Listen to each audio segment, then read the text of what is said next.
सबसे पहले आपको बिहार के चुनावी रंग दिखाएंगे क्योंकि आज से बिहार में चुनाव प्रचार ने पूरा जोर पकड़ लिया है।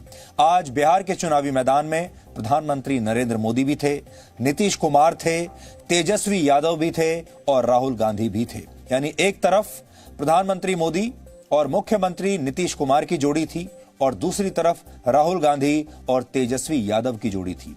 आज हम आपको बताएंगे कि किस नेता की रैली में क्या हुआ, किसकी रैली में कितनी भीड़ थी और किसके भाषणों में कितना दम था। कौन सा नेता 2020 के अंदाज में भाषण दे रहा है और किस नेता के भाषण सुनकर जनता का उत्साह बिल्कुल ठंडा पड़ गया है। ये सब आज हम बिहार के चुनावी रंगों का विश्लेषण करके आपको बताएंगे। इसके बाद हम आपको चीन की उस चिट्ठी के बारे में बताएंगे जो चीन ने नाराज होकर हमारे अंतर्राष्ट्रीय चैनल वियोन को लिखी है। कुछ दिन पहले वियोन ने ताइवान के विदेश मंत्री का एक इंटरव्यू किया था, लेकिन चीन को यह बात बहुत बुरी लगी क्योंकि चीन ने ताइवान को एक स्वतंत्र राष्ट्र के तौर पर मान्यता नहीं दी है और चीन ताइवान को अपना हिस्सा मानता है। चीन ने इस चिट्ठी में हमसे कहा है कि हमें वन चाइना पॉलिसी का सम्मान करना चाहिए, लेकिन आज हम चीन से यह पूछना चाहेंगे कि क्या वो भी वन इंडिया पॉलिसी का सम्मान करता है। चीन कश्मीर के कुछ हिस्सों पर अपना दावा करता है, लद्दाख में भी वो अपना दावा करता है, चीन अरुणाचल प्रदेश को भी अपना मानता है। इसके अलावा जो पाकिस्तान ऑक्यूपाइड कश्मीर है, चीन वहां पर भी पाकिस्तान का पूरा साथ देता है जबकि वो भारत का हिस्सा है। इसलिए आज हम आपको बताएंगे कि अखंड चीन का सपना देखने वाले शी जिनपिंग अखंड भारत की बात से इतने परेशान क्यों हो जाते हैं। और आखिर में हम उस प्रदूषण की बात करेंगे जो अब एक महामारी का रूप ले चुका है। भारत में जितनी मौतें कोरोना वायरस की वजह से नहीं हुई, उससे ज्यादा लोग पिछले वर्ष प्रदूषण की वजह से मर गए। इसलिए अब समय आ गया है कि आप सब प्रदूषण को गंभीरता से लेना शुरू कर दें। प्रदूषण भारत में मौत का सबसे बड़ा कारण बन गया है, यानी किसी भी बड़ी बीमारी से ज्यादा लोग प्रदूषण की वजह से मर रहे हैं, जबकि दुनिया भर में प्रदूषण मौत का चौथा सबसे बड़ा कारण है। भारत में प्रदूषण इतना ज्यादा है कि अब अमेरिका के राष्ट्रपति डोनाल्ड ट्रंप ने भी इसे अपने चुनाव प्रचार में इस्तेमाल करना शुरू कर दिया है। इसलिए आज हम आपको बताएंगे कि भारत को प्रदूषण की समस्या से निपटने के लिए क्या करना होगा। लेकिन सबसे पहले आज की तमाम बड़ी खबरें नॉनस्टॉप न्यूज में। Pakistan financial action task force यानी FATF की ग्रे लिस्ट में बना रहेगा। पेरिस में हुई FATF की बैठक में यह फैसला लिया गया। पाकिस्तान के ग्रे लिस्ट में बने रहने का असर उसकी अर्थव्यवस्था पर पड़ेगा। पाकिस्तान का ग्रे लिस्ट में बने रहने का मतलब ये है कि उसे अपनी आर्थिक व्यवस्था में बदलाव लाना होगा ताकि पैसे का इस्तेमाल आतंकवाद के लिए न किया जाए। पाकिस्तान जून 2018 से FATF की ग्रे लिस्ट में बना हुआ है। 2 साल से पाकिस्तान एक्शन प्लान को लागू करने में नाकाम रहा है। Pakistan remains on our increased monitoring list, the so-called grey list. Even though Pakistan has made progress, it needs to do more. Pakistan cannot stop now. It needs to continue to carry out reforms, in particular to implement targeted financial sanctions and prosecute and sanctions those financing terrorism. Bharat लगातार ये बात दोहराता रहा है कि पाकिस्तान ने आतंकियों पर कोई कार्रवाई नहीं की है और वो आतंकियों को पनाह दे रहा है। जम्मू कश्मीर की पूर्व मुख्यमंत्री और PDP अध्यक्ष महबूबा मुफ्ती ने विवादित बयान दिया है। महबूबा मुफ्ती ने कहा है कि भारत जम्मू कश्मीर की सिर्फ जमीन चाहता है, उसके लोग नहीं। महबूबा मुफ्ती ने कहा कि वो अनुच्छेद 370 फिर से लागू होने तक कोई और झंडा नहीं उठाएंगी। प्रेस कॉन्फ्रेंस के दौरान महबूबा मुफ्ती ने अपनी टेबल पर जम्मू कश्मीर के झंडे के साथ पार्टी का झंडा रखा हुआ था।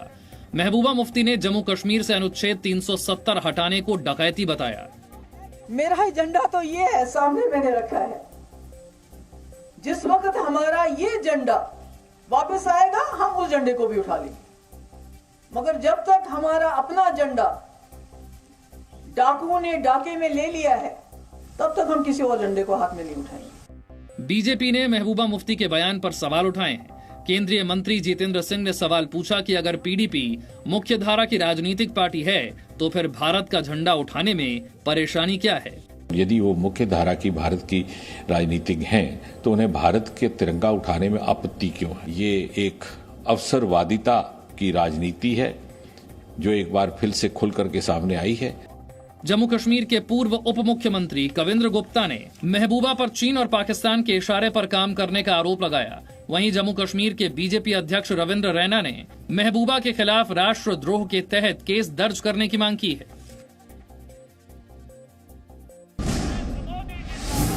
प्रधानमंत्री नरेंद्र मोदी ने आज बिहार विधानसभा चुनाव में अपने प्रचार अभियान की शुरुआत की। प्रधानमंत्री मोदी ने सासाराम, गया और भागलपुर में चुनावी रैली की।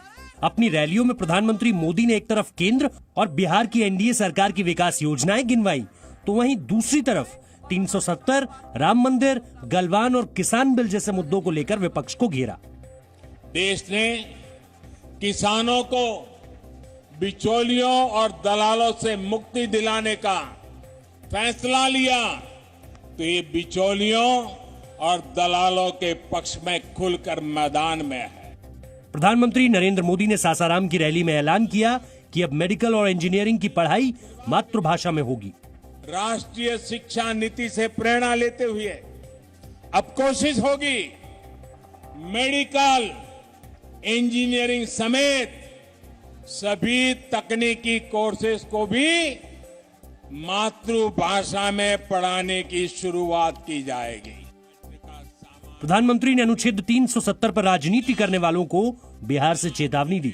उन्होंने कहा कि जो लोग 370 को पलटने की मांग कर रहे हैं, वो किस मुंह से वोट मांग रहे हैं। ये कह रहे हैं कि सत्ता में आए तो आर्टिकल 370 फिर लागू कर देंगे।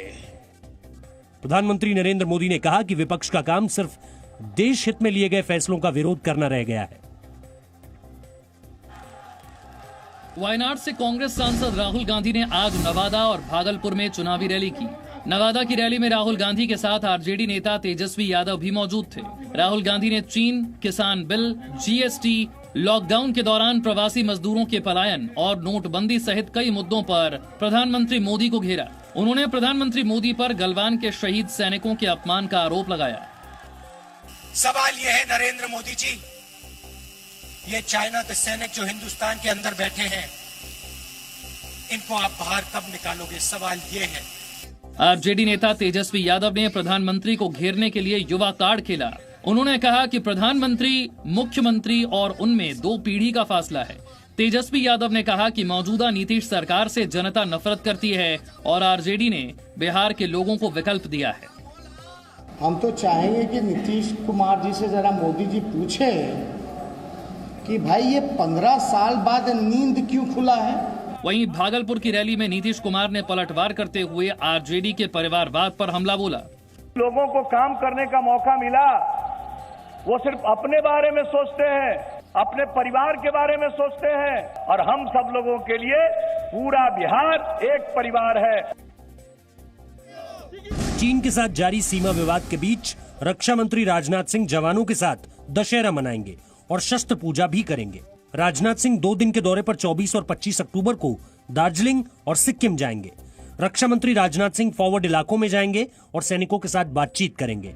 रक्षा मंत्री सीमा सड़क संगठन की तरफ से बनाए गए इंफ्रास्ट्रक्चर प्रोजेक्ट का उद्घाटन भी करेंगे। पिछले साल दशहरे के मौके पर रक्षा मंत्री राजनाथ सिंह फ्रांस में थे और वहां उन्होंने रफाल फाइटर जेट के साथ शस्त्र पूजन किया था। ई कॉमर्स कंपनी अमेजॉन ने डेटा प्रोटेक्शन बिल पर चर्चा के लिए संयुक्त संसदीय समिति के सामने पेश होने से इंकार कर दिया। अमेजॉन को 28 अक्टूबर को पेश होना था। समिति की चेयरपर्सन मीनाक्षी लेखी ने खुद ये जानकारी दी और इसे दुर्भाग्यपूर्ण बताया। अमेजॉन के अलावा फेसबुक, ट्विटर, पेटीएम और गूगल को भी संसदीय समिति के सामने पेश होने के लिए समन किया गया था। डेटा सुरक्षा को लेकर गूगल और पेटीएम को 29 अक्टूबर को संयुक्त संसदीय समिति के सामने पेश होने का आदेश दिया गया है। वहीं आज संसदीय समिति के सदस्यों ने फेसबुक की पॉलिसी हेड अंकी दास से डेटा सिक्योरिटी पर सवाल जवाब किए।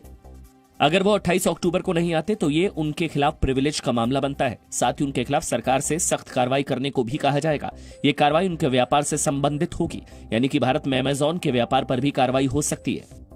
Personal data protection bill 2019 Lok Sabha में पेश हुआ था। लोकसभा से बिल को और ज्यादा चर्चा के लिए संसद की संयुक्त समिति के पास भेजा गया था। संसद की संयुक्त समिति के कुल 30 सदस्य संसद को डेटा प्रोटेक्शन बिल पर अपने सुझाव देंगे।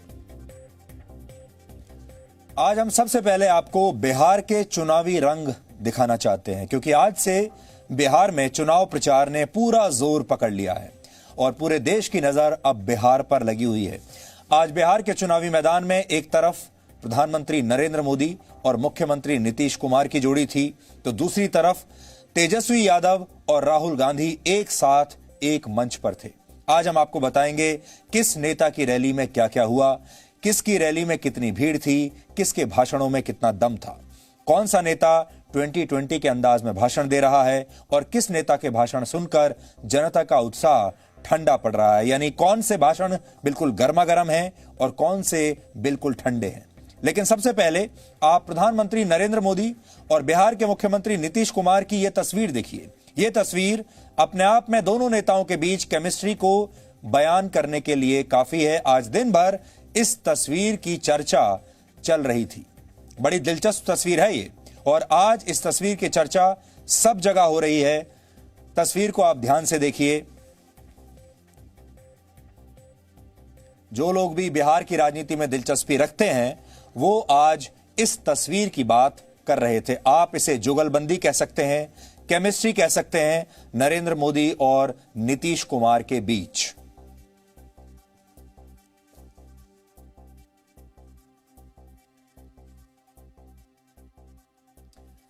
अब हम आपको प्रधानमंत्री नरेंद्र मोदी की रैली में लेकर चलेंगे और आपको हम ये बताएंगे कि आज जो तस्वीर हमने दिखाई अभी आपको, इस रैली में क्या हुआ, यह हम आपको बताएंगे।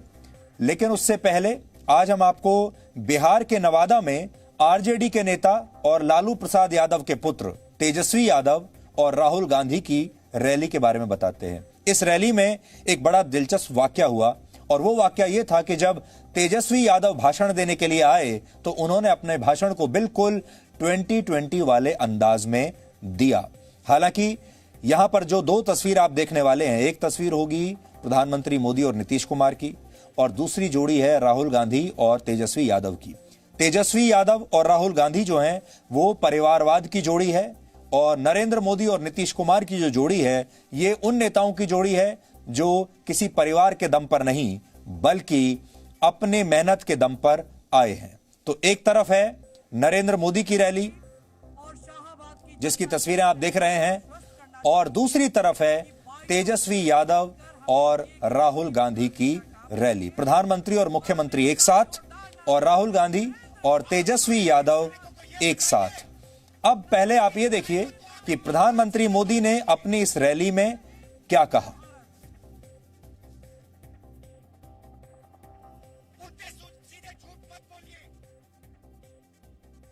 का मत स्पष्ट है। मैं जहां गया हूं, जो मिजाज मैं देख रहा हूं, बिहार की जनता नीतीश कुमार जी को दोबारा मुख्यमंत्री का संकल्प ले चुकी है। पहले यहां 15 साल लोग राज करते रहे हैं पहले, और क्या था यहां कोई संस्थान की स्थापना होती थी, मेडिकल कॉलेज का क्या बुरा हाल था। हम लोगों ने 3 मेडिकल कॉलेज पहले स्थापित किया और 8 मेडिकल कॉलेज की स्थापना के लिए केंद्र सरकार का सहयोग मिल रहा है और 8 नए मेडिकल कॉलेज और बनाए जा रहे हैं। तो एक एक काम, कई चीजों में जो सहयोग मिल रहा है, हवाई अड्डों के निर्माण में मिल रहा है। तो केंद्र सरकार के द्वारा बिहार की प्रगति के लिए, बिहार के लोगों के लाभ के लिए योजनाएं चलाई जा रही है, और खास करके बिहार के लिए माननीय प्रधानमंत्री जी ने कई विशेष सहायता दी है और विशेष योजनाएं भी चलाई है।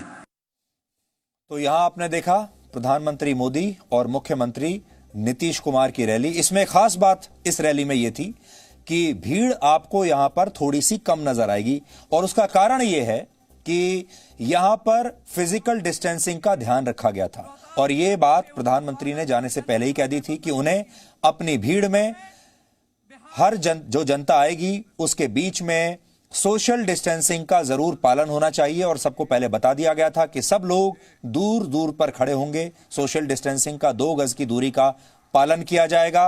और यह प्रधानमंत्री का पहला पॉइंट था कि वो ये नहीं चाहते कि उनकी रैली में सोशल डिस्टेंसिंग का जो नियम है उसे तोड़ा जाए।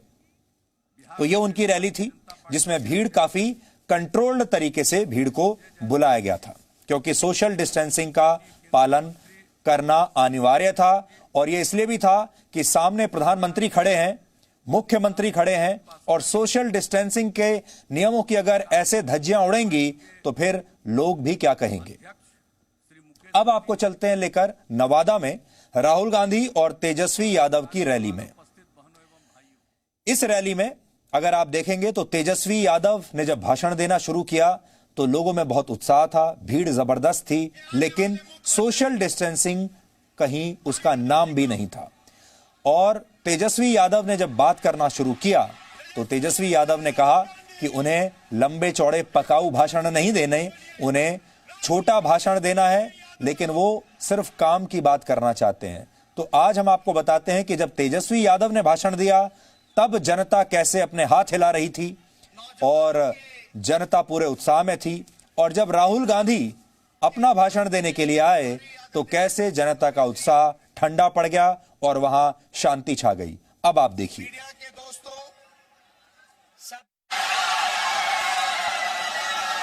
देखिए, हम यहाँ पकाऊ थकाऊ भाषण देने नहीं आए। समय कम है, समय कम है। पकाऊ और थकाऊ भाषण नहीं, सीधे आप लोग रिजल्ट बता दो। नवादा, पूरा नवादा में जीत रहा है कि नहीं जीत रहा है? सारा सीट निकाल के दीजिएगा कि नहीं दीजिएगा? देख लो, नवरात्रि है, माँ दुर्गा की आराधना पूजा हम करके आ रहे हैं। कलश की स्थापना हुई है, और जब कलश की स्थापना होती है, जो लोग पूजा करते हैं वो लोग जानते हैं कि संकल्प लिया जाता है। तो आप सब लोग हाथ उठा करके बताइए, संकल्प लीजिए, दोनों हाथ, दोनों हाथ। जिताना है ना? देखा, हमरा के कुछ ना कहे के बाद 15 साल से तू लोग जाने तो रहा कि नीतीश कुमार मुख्यमंत्री बारे हैं, डबल इंजन की सरकार बा। दिल पे हाथ रख के बोला, जब तू लोग ब्लॉक जावेला, थाना जावेला, तब बिना चढ़ावेला कोनो काम होला? कितना लेता है? बिना घूस के कोई काम नहीं। आप सिर झुकाने की बात मत कीजिए। आप हमारे वीर सैनिकों को यह बताइए कि चाइना को आप हिंदुस्तान से कब बाहर फेंकोगे, यह बताइए। और यहां आकर उल्टे सीधे झूठ मत बोलिए। यहां बिहारियों को झूठ मत बोलिए। आप बिहारियों को यह समझाइए कि आपने उनको रोजगार कितना दिया और कब। पिछले चुनाव में बोला था 2 करोड़ युवाओं को रोजगार दूंगा।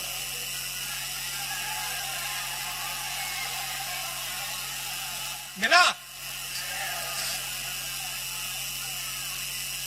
किसी को मिला?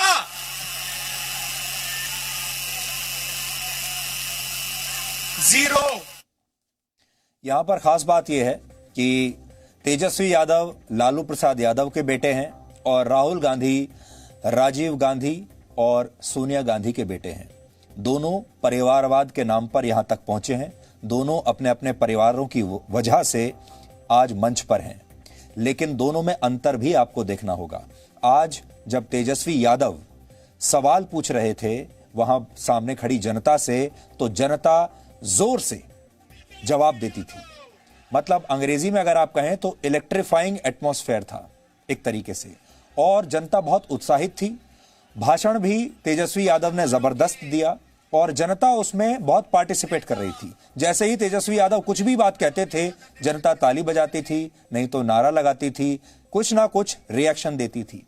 लेकिन वही जो ट्रिक है, यही राहुल गांधी ने भी इस्तेमाल करने की कोशिश की, और राहुल गांधी ने भी जनता को बहुत उत्साहित करने की कोशिश की, जनता से कई सवाल भी पूछे, लेकिन राहुल गांधी के जवाब में जनता ने कोई उत्साह दिखाया नहीं। जब राहुल गांधी ये सवाल पूछ रहे थे तो जनता ने जवाब भी नहीं दिया और जनता चुपचाप वहां बैठी रही।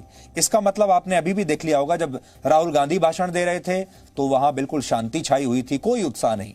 लेकिन जैसे ही तेजस्वी यादव ने अपना भाषण शुरू किया, जनता खड़ी हो गई, जनता ने चिल्लाना शुरू कर दिया। इससे आप समझ सकते हैं कि कम से कम बिहार में राहुल गांधी की जो लोकप्रियता है वो तेजस्वी यादव की लोकप्रियता के सामने कहीं नहीं ठहरती। जबकि कांग्रेस आज भी अपने आप को सीनियर पार्टनर मानती है और गांधी परिवार अपने आप को पूरे राजनीति का एक तरीके से मानता है कि सारी देश की राजनीति उन्हीं के आसपास चलती है और वो ये भी मानते हैं कि वही भारत की पॉलिटिक्स की फर्स्ट फैमिली है। तो ये अंतर आज आप देख सकते हैं तेजस्वी यादव और राहुल गांधी के भाषणों के बीच, उनकी लोकप्रियता के बीच। अभी तो बहुत समय है बिहार के चुनाव में, धीरे धीरे चुनाव प्रचार और जोर पकड़ेगा और बिहार का जो चुनाव प्रचार होता है वो बड़ा दिलचस्प होता है। उसकी जो तस्वीरें होती हैं वो बड़ी दिलचस्प होती हैं और उनकी एक एक तस्वीर, चाहे वो रंगीन तस्वीर हो, ब्लैक एंड व्हाइट तस्वीर हो, हम एक एक तस्वीर आपको दिखाते चलेंगे जैसे जैसे ये चुनाव प्रचार आगे बढ़ेगा।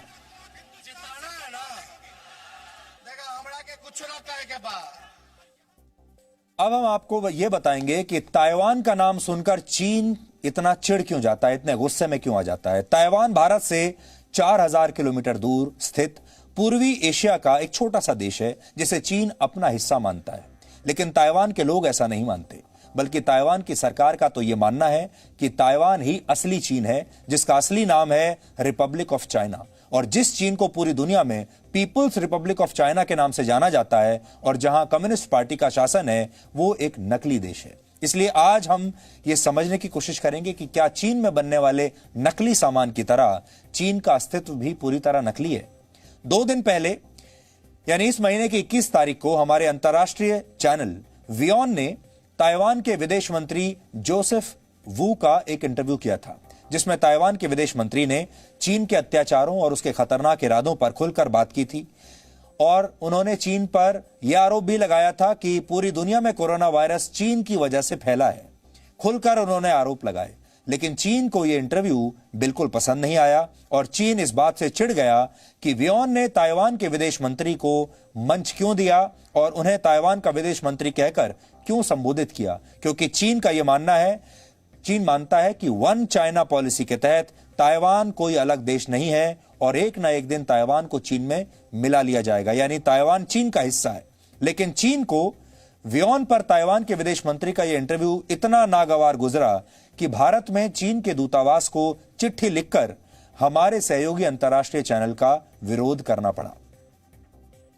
भारत में चीन के दूतावास के प्रवक्ता द्वारा लिखी गई यह चिट्ठी इस समय मेरे हाथ में है। मैं आपको वो चिट्ठी पढ़कर सुनाऊंगा और इसमें जो लिखा है वो भी आज आपको जानना चाहिए। ये चिट्ठी चीन के दूतावास ने मुझे संबोधित की है, मेरे नाम से भेजी है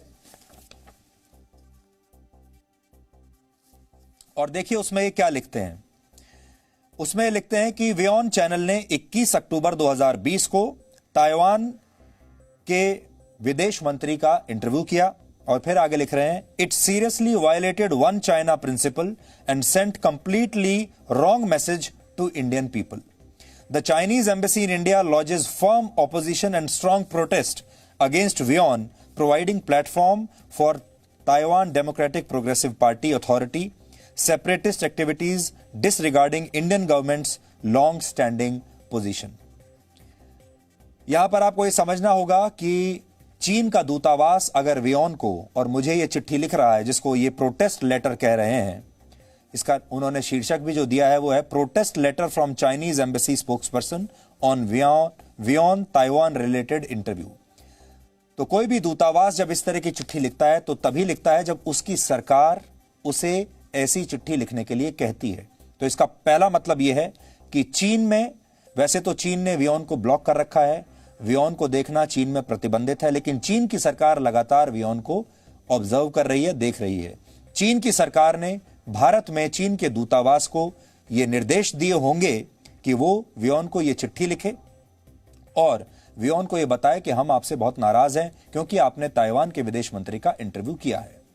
हम ऐसी चिट्ठियों से डरने वाले नहीं हैं। मैं इस चिट्ठी का जवाब जरूर उन्हें दूंगा, लेकिन उससे पहले इस चिट्ठी को आपके सामने लाना बहुत जरूरी था। इस चिट्ठी में चीन ने ताइवान को अपना हिस्सा साबित करने के लिए कई तर्क दिए हैं। बार बार यह साबित करने की कोशिश की है कि वो ताइवान को अलग देश मानने वालों से खुश नहीं।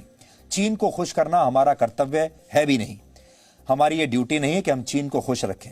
हमें इस बात की खुशी है कि हमारी पत्रकारिता की वजह से चीन आज नाराज है और उसे चिट्ठी लिखकर हमारा विरोध करना पड़ रहा है। इससे मीडिया की ताकत का पता चलता है। इससे यह पता चलता है कि यहां बैठे हुए मीडिया की ताकत इतनी बड़ी है कि यहां बैठे हुए हजारों किलोमीटर दूर चीन की सरकार व्योम से परेशान हो रही है। ताइवान पर चीन के दावे की सच्चाई क्या है और ताइवान को लेकर चीन कैसे पिछले 70 वर्षों से झूठ बोल रहा है, यह हम आपको आगे बताएंगे। लेकिन पहले आप ताइवान के विदेश मंत्री की वो बातें सुनिए जो उन्होंने व्योम को दिए इंटरव्यू में कही हैं और जिनसे चीन इतना नाराज हो गया है। A new report says that China is building up its military presence to invade Taiwan. What is your assessment? It is true that the Chinese are building up their military targeting at Taiwan. Not only they try to build up their missile capabilities, but they also try to build up their conventional capabilities. And I think the target is Taiwan. It's no doubt about it. They're also trying to intensify their military activities around Taiwan. In the last couple of months, we saw the Chinese military activities, especially the activities in the air, have been increasing tremendously. I think what is even more alarming is that the Chinese government does not hide its intention that they may want to use force against Taiwan. So we have been trying to beef up our own defense capabilities to prevent China from thinking that they can take Taiwan over very quickly. The Chinese military is also intruding into the disputed area in East China Sea. They also try to build up their military installations in the South China Sea. And there was also border conflict with India, where the Chinese have been increasing their military deployment. And this is very alarming that China seems to be expanding its force of authoritarianism. Yesterday we ran a detailed report, Dr. Wu, on how much this pandemic has cost the world. People who contract the virus, their body never fully recovers, so there's a cost on your body. Families are going into debt because the cost of treatment is high. And countries are suffering because jobs are being lost, the economies have suffered. Can China be held accountable in a court of law for such a pandemic cover-up? And if yes, will Taiwan testify against Beijing? Well, Taiwan is not one of those countries that is affected very seriously.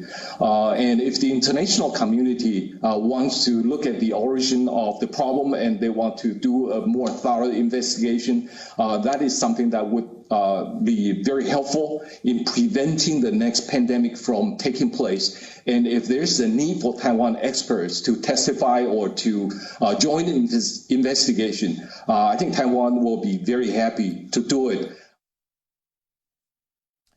Taiwan के विदेश मंत्री Joseph वू ने इस interview के दौरान कई बार इस बात को जोर देकर कहा कि ताइवान एक अलग देश है और चीन ताइवान पर सैन्य कार्रवाई करके उसे मेनलैंड चाइना में मिलाना चाहता है। लेकिन यहां हम चीन से एक सवाल पूछना चाहते हैं। जो इतनी लंबी चौड़ी चिट्ठी उन्होंने दी है और वन चाइना पॉलिसी की बात की है, हमारा सवाल यह है कि अगर वन चाइना पॉलिसी के तहत ताइवान चीन का हिस्सा है और चीन ये कहता है कि हमें ताइवान को उसका हिस्सा ही मानना चाहिए, तो फिर वन इंडिया पॉलिसी के तहत चीन कश्मीर, लद्दाख और अरुणाचल प्रदेश को भारत का हिस्सा क्यों नहीं मानता?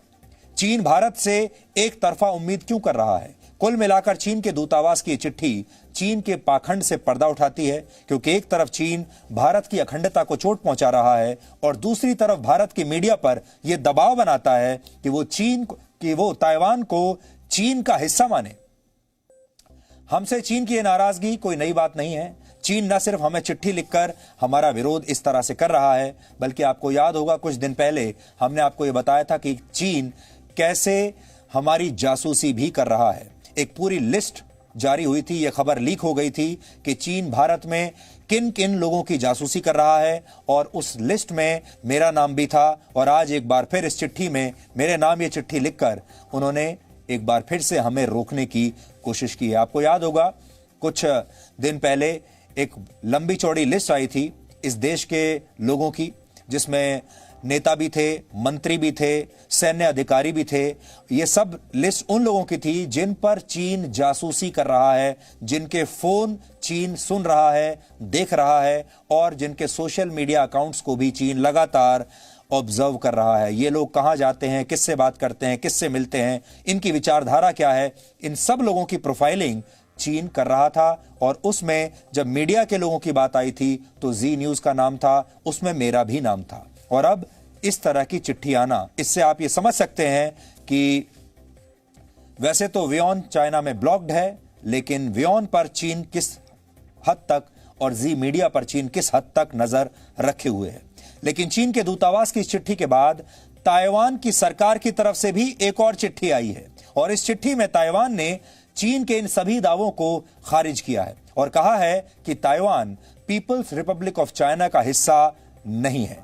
ताइवान के विदेश मंत्रालय ने भी एक ट्वीट करके WION चैनल की तारीफ की है और कहा है कि चीन भारत में प्रेस की आवाज दबाने की कोशिश कर रहा है, लेकिन हमें खुशी है WION चीन के सामने डट कर खड़ा हुआ है। ऐसा कहना है ताइवान के सरकार का और उन्होंने बाकायदा ट्वीट करके WION के बारे में लिखा है, उस इंटरव्यू के बारे में लिखा है और WION की तारीफ की है कि WION आज अकेले अपने दम पर चीन से टक्कर ले रहा है। यानी अब यह मामला जो है यह अंतर्राष्ट्रीय विवाद बन गया है और इसके पीछे है WION की वो हिम्मत जो पहले दिन से WION ने दिखाई है जब से कोरोना वायरस को लेकर हमने चीन को एक्सपोज करना शुरू किया था। इतना ही नहीं, WION पर दिखाया गया ताइवान के विदेश मंत्री का इंटरव्यू और उस पर चीन की प्रतिक्रिया आज ताइवान के तमाम बड़े न्यूज चैनल्स पर छाई हुई है और वहां के सभी न्यूज चैनल्स की ये पहली हेडलाइन बनी हुई है। उसके भी कुछ अंश आप देखिए। 航空商务女炮班操作 M112A2 自走炮，巾帼不让须眉。如今高喊着要提升后备战力，那问题来了：退伍的女性志愿役若对上4个月军事训练役男，谁比较强？志愿役，你也是觉得女性志愿役战力强？因为志愿役的役期比较长。对啊，所以包括女性也一样嘛。是。女炮班。 女性志愿役目前没被纳入后备教招，现在要评估修法。外界后期退伍女官兵的除役年限，若沿用现行法规，最低应该是45岁。至于其他的后备改革，国防部立院报告，教招次数未来将以专长需要编管，属于中高级专长8年4次，次要专长8年2次，时间也延长到14天，中间有2天可以休假，薪水涨1.5倍，以现在7天来算，下至士兵、上士军官可领4900块到6300块不等，未来新制14天能拿14700块到18900块。倘若中间违纪，视同现役军人办理，该怎么办就怎么办。 Taiwan is on the front line, and we protect ourselves, not just to protect our own sovereignty and protect our own territory. We are also trying to protect freedom. 接受印度新闻台专访，外交部长吴钊燮指出，对岸武力犯台威胁见长。但翻开民进党最新民调，民众是否担心大陆武力犯台？对比9月和10月，虽然增长1%。तो आपने देखा कि ताइवान में भी यही खबर छाई हुई है और ताइवान के न्यूज चैनल्स भी इस समय WION के बारे में बात कर रहे हैं और उस इंटरव्यू के बारे में बात कर रहे हैं जिससे चीन को बहुत परेशानी हुई है। अब आपके मन में यह सवाल भी आ रहा होगा और हम आपको यह बताएंगे भी कि चीन और ताइवान का विवाद क्या है और चीन कैसे ताइवान पर कब्जा करके उसे अपना हिस्सा बनाना चाहता है। लेकिन इसकी शुरुआत हमें एक ताजा घटनाक्रम से करनी होगी। हर साल 10 अक्टूबर को ताइवान अपना नेशनल डे मनाता है। इस दिन दुनिया भर में ताइवान के डिप्लोमेट्स अलग अलग कार्यक्रमों में हिस्सा लेते हैं।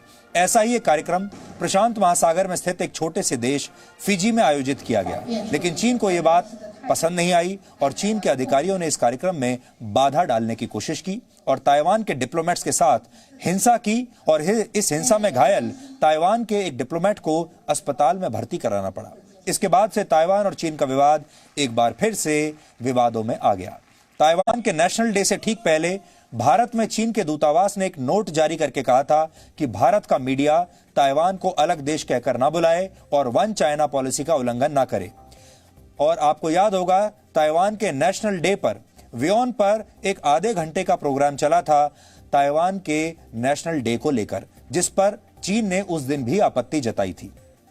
लेकिन चीन ये भूल गया कि भारत एक लोकतांत्रिक देश है और भारत में प्रेस को पूरी आजादी है और तमाम विवादों के बावजूद भारत में अभी मीडिया की आजादी बरकरार है और हमें पत्रकारिता का पाठ चीन सिखा नहीं सकता क्योंकि भारत में फ्री प्रेस है।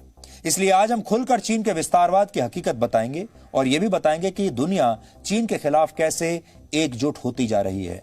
तिब्बत की तरह ताइवान भी चीन की एक दुखती रग है। चीन इन दोनों देशों को वन चाइना पॉलिसी के तहत अपना हिस्सा मानता है और पूरी दुनिया के ज्यादातर देश भी अब तक वन चाइना पॉलिसी से सहमत रहे हैं। लेकिन अब समय बदलने लगा है और दुनिया चीन के इस दावे पर सवाल उठा रही है क्योंकि चीन बाकी देशों की अखंडता का सम्मान करना अभी तक सीखा नहीं है और भारत के साथ चीन का सीमा विवाद इसका सबसे बड़ा उदाहरण है। लेकिन आज हम भारत की नहीं, ताइवान की बात करेंगे। चीन और ताइवान के विवाद पर अभी दुनिया में 3 तरह के मत हैं। कुछ लोग मानते हैं कि ताइवान चीन का हिस्सा है, कुछ कहते हैं चीन ताइवान का हिस्सा है, जबकि कुछ मानते हैं कि चीन एक अलग देश है और ताइवान अलग देश है। ये 3 अलग अलग मत हैं। ताइवान भारत के पूर्व में स्थित एक छोटा सा देश है जिसकी चीन से दूरी सिर्फ 100 किलोमीटर है। ताइवान का आकार भारत के केरल राज्य के बराबर है जिसकी जनसंख्या करीब 2 करोड़ 40 लाख है। बहुत छोटा देश है और इसलिए ताइवान का जनसंख्या घनत्व बहुत ज्यादा है। भारत में 1 वर्ग किलोमीटर इलाके में औसतन 382 लोग रहते हैं, जबकि ताइवान में 1 वर्ग किलोमीटर इलाके में 651 लोग रहते हैं। जीडीपी के हिसाब से ताइवान की प्रति व्यक्ति आय 18,82,000 रुपए है, जबकि चीन की प्रति व्यक्ति आय 7 लाख रुपए है। यानी ताइवान के लोग चीन के मुकाबले करीब 2.5 गुना ज्यादा अमीर हैं। ताइवान में लोगों की जो स्थिति है, आर्थिक स्थिति, वो चीन से कहीं ज्यादा बेहतर है। इस मामले में ताइवान यूरोप के भी ज्यादातर देशों से बहुत आगे है और ताइवान की यही समृद्धि चीन के लालच की एक बड़ी वजह है। ताइवान में रहने वाले 95% लोग हान चाइनीज मूल के हैं। चीन में रहने वाले 92% लोग भी इसी मूल के हैं। इसलिए आप समझ लीजिए कि जो ताइवान में लोग रहते हैं और चीन की 92% आबादी एक ही मूल के हैं और यही वजह है कि ताइवान खुद को असली चीन बताता है, जबकि चीन का दावा है कि वो असली चीन है और ताइवान उसका सिर्फ एक छोटा सा हिस्सा है। वर्ष 1683 से 1895 तक ताइवान पर चीन के चिंग वंश का शासन था। 17वीं शताब्दी की शुरुआत में मेनलैंड चाइना से बड़ी संख्या में प्रवासी ताइवान पहुंचने लगे क्योंकि इन लोगों के लिए अलग अलग कारणों से चीन में जीवन जीना बहुत कठिन हो गया था। लेकिन वर्ष 1885 में जापान और चीन के बीच हुए पहले युद्ध में जापान की जीत हुई और चिंग वंश ने ताइवान को जापान को सौंप दिया। यानी ताइवान जापान के हिस्से में आ गया और कुछ समय के लिए दुनिया ने ताइवान को भुला दिया। इस दौरान चीन में राजनीतिक उठापटक का दौर शुरू हो गया और इसी दौरान वर्ष 1911 में चीन में सन यात सेन के नेतृत्व में चाइनीज नेशनलिस्ट पार्टी की स्थापना हुई। इस चाइनीज नेशनलिस्ट पार्टी के 3 उद्देश्य थे। पहला उद्देश्य लोकतंत्र, दूसरा मजबूत अर्थव्यवस्था और तीसरा राष्ट्रवाद। यह उस समय चीन की सबसे बड़ी पार्टी थी और इसमें सभी विचारधाराओं के लोग शामिल थे। इनमें चीन के राष्ट्रपति और कम्युनिस्ट पार्टी के नेता भी शामिल थे। चीन की स्थानीय भाषा में इसे कोमितांग पार्टी कहा जाता था और कोमितांग का अर्थ होता है राष्ट्रवादी और इसी पार्टी ने चीन का नाम सबसे पहले रिपब्लिक ऑफ चाइना रखा था। लेकिन इसी दौरान इस राष्ट्रवादी पार्टी से चीन की एक अलग पार्टी बन गई। चीन की कम्युनिस्ट पार्टी इस पार्टी से अलग हो गई, यानी इस पार्टी के 2 हिस्से हो गए और दोनों हिस्से एक दूसरे के खिलाफ हो गए। इसके बाद चीन में राजनीतिक स्थितियां बदलने लगी और कम्युनिस्ट पार्टी मजबूत होने लगी और कम्युनिस्ट पार्टी के चेयरमैन माओ जेडोंग के नेतृत्व में कम्युनिस्टों ने चीन के राष्ट्रवादियों को गृह युद्ध में हरा दिया। माओ से गृह युद्ध हारने के बाद चीन की सेना के एक जनरल जो चीन के राष्ट्रवादी पार्टी के नेता थे, वो भागकर ताइवान पहुंच गए। इस जनरल का नाम था चियांग काई शेक। इस जनरल ने ताइवान में कोमितांग पार्टी की अपनी सरकार बनाई और ताइवान पर शासन करने लगे। अब क्योंकि कोमितांग पार्टी ने ही रिपब्लिक ऑफ चाइना की स्थापना की थी, कम्युनिस्ट पार्टी भी इसी पार्टी से टूटकर निकली थी, इसलिए ताइवान शिफ्ट होने के बाद कोमितांग पार्टी ने ताइवान को रिपब्लिक ऑफ चाइना कहना शुरू कर दिया। यानी उन्होंने कहा कि असली रिपब्लिक ऑफ चाइना हम हैं और कहा कि मेनलैंड चाइना इसी रिपब्लिक ऑफ चाइना का हिस्सा है। यानी इस सिद्धांत के हिसाब से जो ताइवान है वो असली चीन है और जो असली चीन जिसे हम मानते हैं मेनलैंड चाइना वो ताइवान का हिस्सा है। इसी दावे से चिढ़कर चीन की कम्युनिस्ट सरकार ने अपने देश का नाम बदलकर पीपल्स रिपब्लिक ऑफ चाइना रख लिया। लेकिन आपको जानकर हैरानी होगी कि लंबे समय तक दुनिया भी रिपब्लिक ऑफ चाइना यानी ताइवान को ही असली चीन मानती रही। यहां तक कि सुरक्षा परिषद में, यूनाइटेड नेशंस के सुरक्षा परिषद में भी रिपब्लिक ऑफ चाइना को ही स्थायी सदस्य बनाया गया था, ना कि पीपल्स रिपब्लिक ऑफ चाइना को। तो सोचिए, यूनाइटेड नेशंस की जो सिक्योरिटी काउंसिल है उसमें भी चाइना की ही ओरिजिनल मेंबरशिप थी ताइवान के नाम से, यानी ताइवान को मेंबरशिप मिली थी, मेनलैंड चाइना को नहीं। लेकिन 1971 में पाकिस्तानियों की मदद से चीन और अमेरिका के बीच एक समझौता हुआ और चीन ने कम्युनिस्ट पार्टी के शासन वाले पीपल्स रिपब्लिक ऑफ चाइना को असली चीन मानना शुरू कर दिया और पीआरसी यानी पीपल्स रिपब्लिक ऑफ चाइना को संयुक्त राष्ट्र सुरक्षा परिषद का स्थायी सदस्य बना दिया गया और वो आज भी स्थायी सदस्य सुरक्षा परिषद का बना हुआ है। अब आप कह सकते हैं कि ये ताइवान के करोड़ों लोगों के साथ धोखा था, लेकिन अमेरिका जैसे देश ने अपने लालच की वजह से यह सब होने दिया। लेकिन जो समय का चक्र है वो ऐसे पलटता है कि देखिए आज वही चाइना और वही अमेरिका एक दूसरे के दुश्मन बने हुए हैं। लेकिन इसी अमेरिका ने चीन की एंट्री यूनाइटेड नेशंस के सिक्योरिटी काउंसिल में करवाई थी। हैरानी की बात यह है कि ताइवान के लोग आज अपने देश के पासपोर्ट पर पूरी दुनिया में तो घूम सकते हैं, लेकिन वो इस पासपोर्ट को लेकर संयुक्त राष्ट्र के दफ्तर में दाखिल नहीं हो सकते। लेकिन एक तथ्य यह भी है कि वर्ष 1987 तक ताइवान में भी तानाशाही थी। जैसे चीन में तानाशाही है वैसे ही ताइवान में भी 1987 तक तानाशाही थी। 1987 में जब ताइवान के शासक चियांग काई शेक की मृत्यु हुई तो उनके पुत्र चियांग चिंग कुओ सत्ता में आए और उन्होंने ताइवान में लोकतंत्र के दरवाजे खोलने शुरू किए। इसके बाद वर्ष 1996 में पहली बार ताइवान में लोकतांत्रिक तरीके से चुनाव हुए और इन चुनावों में ताइवान की राष्ट्रवादी कोमितांग पार्टी की जीत हुई।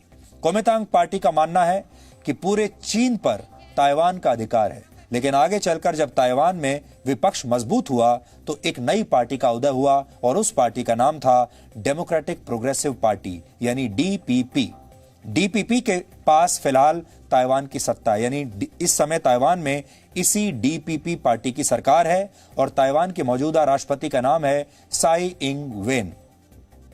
लेकिन कोमितांग और डीपीपी की विचारधारा के बीच एक बहुत बुनियादी फर्क यह है कि जहां कोमितांग चीन को अपना हिस्सा मानती है, वहीं डीपीपी चीन को एक अलग देश और ताइवान को एक अलग देश मानती है। लेकिन चीन को दोनों ही दावे पसंद नहीं है, स्वीकार नहीं है। हालांकि दुनिया के कुछ छोटे मोटे देशों को छोड़ दिया जाए तो ज्यादातर देश अब पीपल्स रिपब्लिक ऑफ चाइना को ही असली चीन मानते हैं और ताइवान को चाइनीज ताइपे कहकर बुलाते हैं। ये वो नाम है जो चीन ने ताइवान को दिया है। चीन ताइवान को चाइनीज ताइपे कहकर बुलाता है। भारत भी औपचारिक रूप से ताइवान को चीन का हिस्सा मानता है, ये आपको जानने की जरूरत है। भारत भी ताइवान को चीन का ही हिस्सा मानता है और इसे चाइनीज ताइपे कहकर ही बुलाता है और वन चाइना पॉलिसी का सम्मान करता है। लेकिन ऐसा लगता है कि अब वन चाइना पॉलिसी की फिर से समीक्षा करने का समय आ गया है। और दूसरी बड़ी बात यह है कि हो सकता है भारत जरूर ये मानता होगा, लेकिन जरूरी नहीं है कि भारत का प्रेस भी यही माने। और यही भारत के लोकतंत्र की सबसे बड़ी खूबसूरती है कि हम भारत में ही यहां खड़े होकर इस बात का विरोध कर रहे हैं और कह रहे हैं कि ताइवान को अलग देश ही होना चाहिए, क्योंकि चीन खुद को तो अखंड चीन के तौर पर दिखाता है, लेकिन उसे दूसरे देशों की अखंडता दिखाई नहीं देती। चीन कश्मीर के भी कुछ हिस्सों पर अपना दावा करता है। चीन को इस बात पर भी एतराज है कि भारत ने जम्मू कश्मीर से धारा 370 को हटाकर उसे दो अलग अलग यूनियन टेरिटरीज में क्यों बांट दिया। चीन अरुणाचल प्रदेश के भी एक बड़े हिस्से पर अपना दावा करता है। और आपने देखा होगा कि जम्मू कश्मीर से धारा 370 हटाने का फैसला, जम्मू कश्मीर को और लद्दाख को अलग अलग हिस्सों में बांटने का फैसला, ये सब भारत की संसद ने किया था लोकतांत्रिक तरीके से। भारत के लोगों ने किया है, भारत की सरकार ने किया है, भारत की संसद ने किया है। लेकिन भारत की संसद का यह फैसला चीन को मंजूर नहीं है और वो आज भी ये कहता है कि उसे यह फैसला मंजूर नहीं। और सबसे बड़ी बात, फारूक अब्दुल्ला जैसे जो नेता हैं कश्मीर के, वो आज भी ये कहते हैं कि चीन की मदद से वो धारा 370 की दोबारा बहाली करा लेंगे, यानी चीन उनकी मदद करेगा। लेकिन जब कोई ताइवान, लद्दाख और हांगकांग को चीन का हिस्सा मानने से इनकार कर देता है तो चीन को बड़ा बुरा लगता है और चीन आजाद और लोकतांत्रिक देशों की प्रेस को नसीहतें देने लगता है। आपको यह भी याद होगा कि जब भारत के नेता अरुणाचल प्रदेश जाते हैं या जब अमेरिका के राजदूत अरुणाचल प्रदेश का दौरा करने के लिए गए थे तो चीन इस पर सख्त आपत्ति जताता है। वो कहता है कि आपके लोग, आपकी सरकार के लोग अरुणाचल प्रदेश नहीं जा सकते क्योंकि अरुणाचल प्रदेश हमारा हिस्सा है। आपने यह भी देखा होगा कि चीन पाकिस्तान ऑक्यूपाइड कश्मीर को भी पूरी मान्यता देता है, उसे पाकिस्तान का हिस्सा मानता है और चीन के पाकिस्तान ऑक्यूपाइड कश्मीर में बहुत सारे प्रोजेक्ट्स चल भी रहे हैं। तब वो ये नहीं कहता कि पाकिस्तानी पीओके जो है वो भारत का हिस्सा है। चीन भूल जाता है कि भारत में मीडिया को पूरी आजादी है और भारत की मीडिया चीन के राष्ट्रपति शी जिनपिंग के इशारे पर नहीं चलती और यही बात आज हम यहां से उनको बताना चाहते हैं। अब हम देश के करोड़ों फैंस की चिंता दूर करने वाली एक खबर आपको बताते हैं, खास तौर पर जो क्रिकेट के फैंस हैं और जो कपिल देव के फैन हैं। आज दिन भर बहुत सारे लोगों ने हमसे ये पूछा कि पूर्व क्रिकेटर कपिल देव की तबीयत अब कैसी है, तो हम कपिल देव के करोड़ों फैंस को आज ये बताना चाहते हैं कि अब उनकी तबीयत ठीक है और वो पूरी तरह खतरे से बाहर हैं। कपिल देव ने अब से कुछ देर पहले खुद एक ट्वीट करके अपने स्वास्थ्य की जानकारी दी है और उन्होंने कहा है कि वो पूरी तरह स्वस्थ हैं। उन्होंने अपने करोड़ों फैंस को धन्यवाद भी दिया है। कपिल देव को कल रात दिल का दौरा पड़ा था, जिसके बाद उन्हें दिल्ली के एक प्राइवेट अस्पताल में भर्ती कराया गया। इसके बाद उनकी एंजियोप्लास्टी हुई और अब वो खतरे से बाहर है। कपिल देव न सिर्फ करोड़ों फैंस के लिए बल्कि पूरे देश के लिए एक हीरो हैं, नायक हैं और आज पूरे देश के साथ हम भी इस हीरो के जल्द स्वस्थ होने की कामना करते हैं। कपिल देव देश के एक ऐसे नायक हैं जिन्होंने न सिर्फ भारत में क्रिकेट को नई पहचान दी बल्कि दुनिया को भी यह बताया कि भारत में लोअर मिडिल क्लास से आने वाले लोग भी अपने दम पर इतिहास रखने की हिम्मत रखते हैं। भारत के क्रिकेट में किलर इंस्टिंक्ट को इन्फ्यूज करने वाले पहले खिलाड़ी कपिल देव थे। इसलिए आज हम आपको ये बताएंगे कि कपिल देव क्यों न सिर्फ क्रिकेट फैंस के लिए बल्कि पूरे देश के लिए प्रेरणा पुंज है। कपिल देव होने का मतलब क्या है इस देश के लिए, आज आपको यह समझना चाहिए। कपिल देव की कहानी 1970 के दशक से शुरू होती है। ये वो दौर था जब भारतीय क्रिकेट में सिर्फ बड़े शहरों से आए खिलाड़ियों का दबदबा हुआ करता था और हरियाणा जैसे राज्य से निकलकर क्रिकेट की दुनिया का महान खिलाड़ी बनना एक असंभव सा सपना था। ये वो दौर भी था जब क्रिकेट में तेज गेंदबाजों का वर्चस्व हुआ करता था, लेकिन भारत में कोई तेज गेंदबाज उस समय नहीं था। लेकिन इसी बीच 16 अक्टूबर 1978 को पाकिस्तान के फैसलाबाद में क्रिकेट के मैदान पर हरियाणा का एक तेज गेंदबाज कपिल देव आया और कपिल देव की एंट्री क्रिकेट में हुई। कपिल देव को पहले मैच में सिर्फ 1 विकेट मिला था और तब किसी को यह अंदाजा नहीं था कि 19 साल का यह लड़का सिर्फ 5 साल के बाद अपनी कप्तानी में भारत को क्रिकेट का पहला वर्ल्ड कप जिता देगा। उस समय भारत की टीम बहुत कमजोर मानी जाती थी और वर्ल्ड कप के दावेदारों में दूर दूर तक भारत की टीम का कहीं कोई जिक्र तक नहीं होता था। भारतीय क्रिकेट में तेज गेंदबाजी की इस बंजर जमीन पर हरियाली लाने का काम हरियाणा के कपिल देव ने अपने अकेले दम पर किया था। क्रिकेट के मैदान में जिस किलर इंस्टिंक्ट यानी कुछ कर दिखाने की जिस जिद को भारत वर्षों से खोज रहा था, वो कपिल देव के टीम में आने से पूरी हुई। कपिल देव विरोधी बल्लेबाजों की आंख में आंख डालकर बात करते थे। उन्होंने टीम के अंदर वो आत्मविश्वास पैदा किया जिसने भारतीय क्रिकेट को नई उड़ान दी। 70 के दशक तक क्रिकेट में मुंबई और दिल्ली के खिलाड़ियों का बोलबाला था। मेट्रो जो शहर थे उनके खिलाड़ियों का बोलबाला था। हरियाणा से कपिल देव की क्रिकेट टीम में एंट्री हुई तो अन्य प्रदेश के युवाओं में आत्मविश्वास आया और अब वो भी भारतीय क्रिकेट टीम का हिस्सा बनने लगे। 1983 की क्रिकेट विश्व कप जीत भारतीय क्रिकेट का वो टर्निंग पॉइंट है जिसके बाद क्रिकेट देश में लगभग एक धर्म बन गया और देश भर में क्रिकेटर्स को भगवान मानकर पूजा जाने लगा। इस जीत के असली नायक कप्तान कपिल देव थे, जिन्होंने असंभव को संभव करके दिखाया।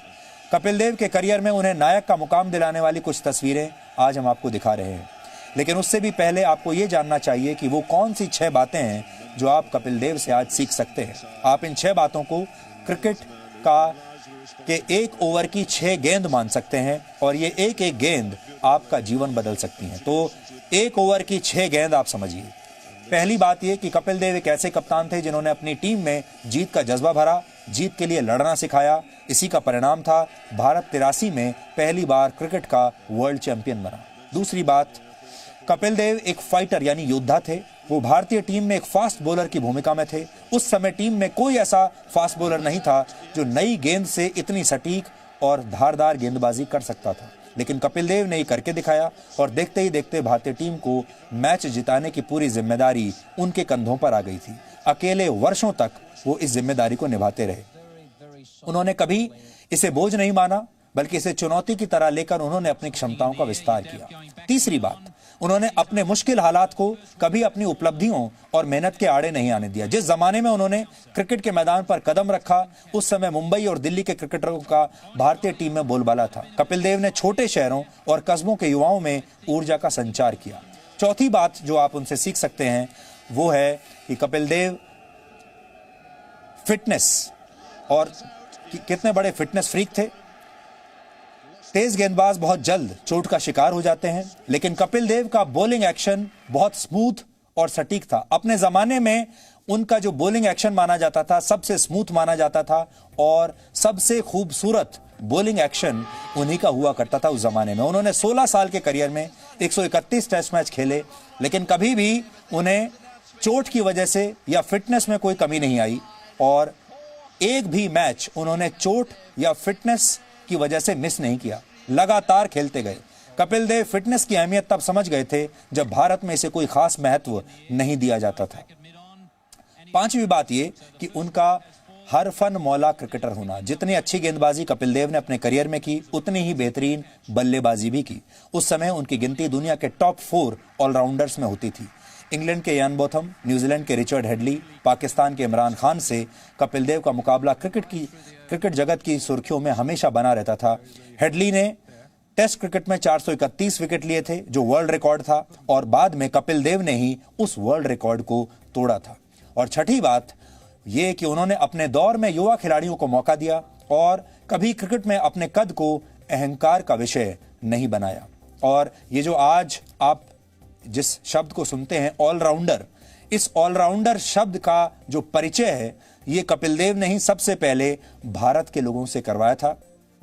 आप ये भी मान सकते हैं कि कपिल देव भारतीय क्रिकेट के पहले ऑलराउंडर थे और उनके बाद ही बाकी के खिलाड़ियों को यह आइडिया आया कि वो भी ऑलराउंडर बन सकते हैं। उसके बाद ही भारत में चलन शुरू हुआ कि एक तेज गेंदबाज अच्छा बल्लेबाज भी बन सकता है और एक अच्छा बल्लेबाज गेंदबाजी भी कर सकता है। इस आइडिया को, इस कॉन्सेप्ट को भारत में लाने वाले कपिल देव ही थे। 83 के क्रिकेट वर्ल्ड कप का फाइनल मैच लंदन के लॉर्ड्स में खेला गया था। फाइनल में यूं तो सभी खिलाड़ियों ने अच्छा खेला था, लेकिन कपिल देव ने पीछे से दौड़ते हुए जिस तरह विवियन रिचर्ड्स का कैच तब पकड़ा था, वो कैच ऑफ द टूर्नामेंट बन गया था। और उस समय विवियन रिचर्ड्स दुनिया के सबसे विस्फोटक बल्लेबाज माने जाते थे और कपिल देव के इस कैच ने वेस्टइंडीज के हाथों से वर्ल्ड कप छीन लिया था। लॉर्ड्स की मशहूर बालकनी में क्रिकेट वर्ल्ड कप की चमचमाती ट्रॉफी लिए कपिल देव की ये तस्वीरें आज भी लोगों को याद है।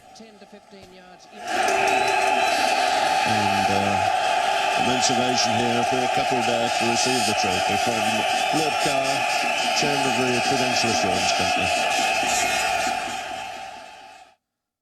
तो ये अच्छी बात है कि कपिल देव अब स्वस्थ हैं और खतरे से बाहर हैं, लेकिन कपिल देव को आज हम ये एहसास कराना चाहते हैं कि उनके चाहने वाले लोगों की संख्या भारत में कम नहीं हुई है। हालांकि उसके बाद क्रिकेटर्स बहुत आए, बहुत लोकप्रिय क्रिकेटर्स आए। उसके बाद सचिन तेंदुलकर भी आए, उसके बाद महेंद्र सिंह धोनी भी आए, उसके बाद विराट कोहली भी आए, लेकिन कपिल देव का जो स्थान है भारत में वो हमेशा बहुत स्पेशल रहेगा, बहुत खास रहेगा। और कपिल देव वो पहले खिलाड़ी थे जिन्होंने इस किलर इंस्टिंक्ट को भारत की टीम में इन्फ्यूज किया था, यानी उसकी वैक्सीन भारत के खिलाड़ियों को उन्होंने दी थी। इसलिए आप सबकी तरफ से कपिल देव के स्वास्थ्य की हम कामना करते हैं और उन्हें आप सबकी तरफ से ये भी बताते हैं कि वो आज भी उतने ही लोकप्रिय हैं जितने कि उस जमाने में वो हुआ करते थे।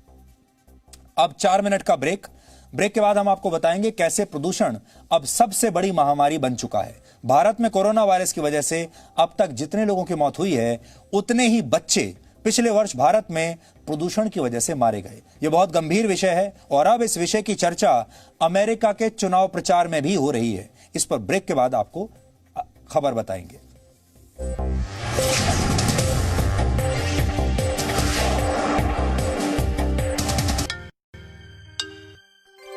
प्रणाम पापा। जीते रहो। आज तो हाँ पता है, आज आपके लिए बहुत स्पेशल दिन है। आज मैं आपको बहुत मिस कर रही हूँ पापा। इतिहास में ऐसा पहली बार हो रहा है जब लेफ्टिनेंट के परिवार वाले पासिंग आउट परेड का हिस्सा नहीं बन पाए, लेकिन कोरोना काल में 130 करोड़ भारतीय उनसे यही कहना चाहते हैं, विजयी भव। पापा कहते हैं कि संभव की सीमा जानने के लिए असंभव से आगे निकलना पड़ता है, और योद्धा वही है जिसके मन में गौरवशाली परंपराओं के लिए सम्मान हो और जिसके कंधों पर अपने देश का अभिमान हो। Ladies and gentleman, lieutenant Anjali Kumar. Zee News, परंपरा संस्कारों की। सपने एक स्पर्श से जगते हैं। कहते हैं ना, पहला कदम ही सफलता की सीढ़ी बनता है। Yes, I know. How can I forget that? अरे दिव्या, कितना टाइम लगेगा यार? मम्मा मेरा होमवर्क। अरे बहू, पूजा की थाली। परिवार की आशाएं बेड़ियां बनेंगी या पंख, चुनना आपको है। समय की धड़कन नहीं बदलती, समय के साथ हम बदलते हैं।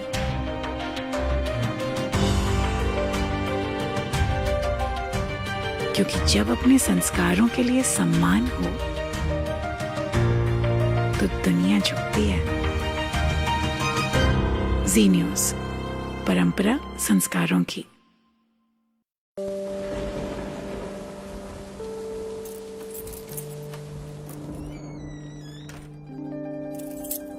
ये मेरे पापा हैं। हो सकता है ये कुछ बातें भूल जाते हैं,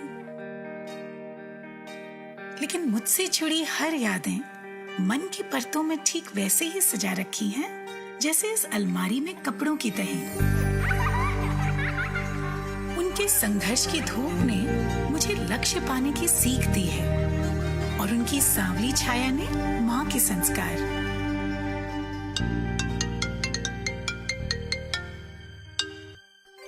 प्रणाम पापा। जीते रहो। आज तो हाँ पता है, आज आपके लिए बहुत स्पेशल दिन है। आज मैं आपको बहुत मिस कर रही हूँ पापा। इतिहास में ऐसा पहली बार हो रहा है जब लेफ्टिनेंट के परिवार वाले पासिंग आउट परेड का हिस्सा नहीं बन पाए, लेकिन कोरोना काल में 130 करोड़ भारतीय उनसे यही कहना चाहते हैं, विजयी भव।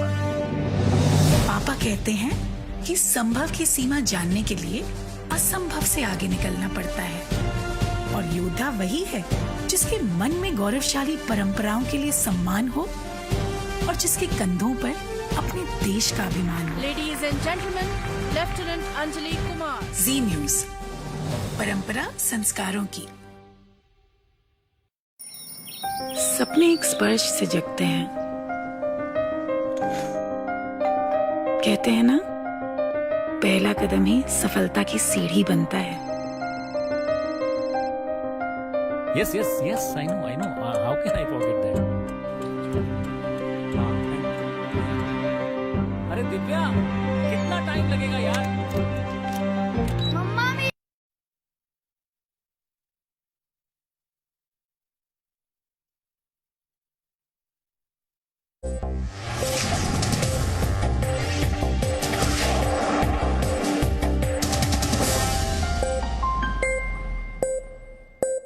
अब आपसे एक महत्वपूर्ण सवाल, और वो सवाल ये है कि आपके स्वास्थ्य का सबसे बड़ा दुश्मन आप किसे मानते हैं? इसके जवाब में आप जरूर इस समय कोरोना वायरस का नाम लेंगे। आज आपको सुनकर हैरानी होगी कि पूरी दुनिया में कोविड-19 से ज्यादा मौतें वायु प्रदूषण की वजह से हो रही हैं। आपकी जानकारी में या परिवार में भी शायद कुछ लोग ऐसे जरूर होंगे जिन्हें हार्ट अटैक हुआ होगा, डायबिटीज की बीमारी होगी, लंग कैंसर होगा या फेफड़े की कोई गंभीर बीमारी हो गई होगी और डॉक्टरों ने भी इन बीमारियों का इलाज उनका किया होगा, इलाज बताया होगा। लेकिन शायद ही किसी भी डॉक्टर ने इन मरीजों से यह कहा होगा कि आपको ये सारी बीमारियां प्रदूषण की वजह से हुई हैं। आपको यह तो बता दिया जाता है कि आप अब हार्ट पेशेंट हैं, दिल के मरीज हैं, या आपको अस्थमा हो गया है, या आपको कोई और बड़ी बीमारी हो गई है, आपकी किडनी फेल हो गई है, आपका लिवर खराब हो गया है। लेकिन कोई भी डॉक्टर आपको यह नहीं बताता कि ये इसलिए हुआ है क्योंकि आप दिल्ली या ऐसे ही किसी और प्रदूषित शहर में रह रहे हैं जहां पॉल्यूशन बहुत ज्यादा है। अमेरिका के हेल्थ इफेक्ट्स इंस्टीट्यूट की ग्लोबल एयर रिपोर्ट के मुताबिक वर्ष 2019 में वायु प्रदूषण के कारण दुनिया भर के 67 लाख लोगों की जान चली गई। 67 लाख। इनमें से आधी मौत अकेले चीन और भारत में हुई है। हालांकि कोविड-19 के संक्रमण से अब तक पूरी दुनिया में 11 लाख से ज्यादा लोगों ने जान गंवाई है। यानी कोरोना वायरस से कहीं ज्यादा मौत पॉल्यूशन से हो रही है, प्रदूषण से हो रही है। लेकिन उसकी कोई बात नहीं कर रहा। पिछले वर्ष भारत में 16 लाख लोगों की जान इसलिए चली गई क्योंकि वो प्रदूषित हवा में सांस ले रहे थे, गंदी हवा में सांस ले रहे थे। 16 लाख लोग मर गए। इस रिपोर्ट के मुताबिक वायु प्रदूषण दुनिया में मौत का, मृत्यु का चौथा सबसे बड़ा कारण है। लेकिन भारत में वायु प्रदूषण मौत की सबसे बड़ी वजह है। दुनिया में होने वाली मौतों की 4 बड़ी वजहों को अगर हम देखें, क्योंकि आप सोच रहे होंगे कि ये चौथा सबसे बड़ा कारण है प्रदूषण, तो पहले 3 कारण कौन से हैं? तो आप सोच लीजिए। जो पहला कारण है वो है हाई ब्लड प्रेशर, जिसकी वजह से सबसे ज्यादा लोग मरते हैं।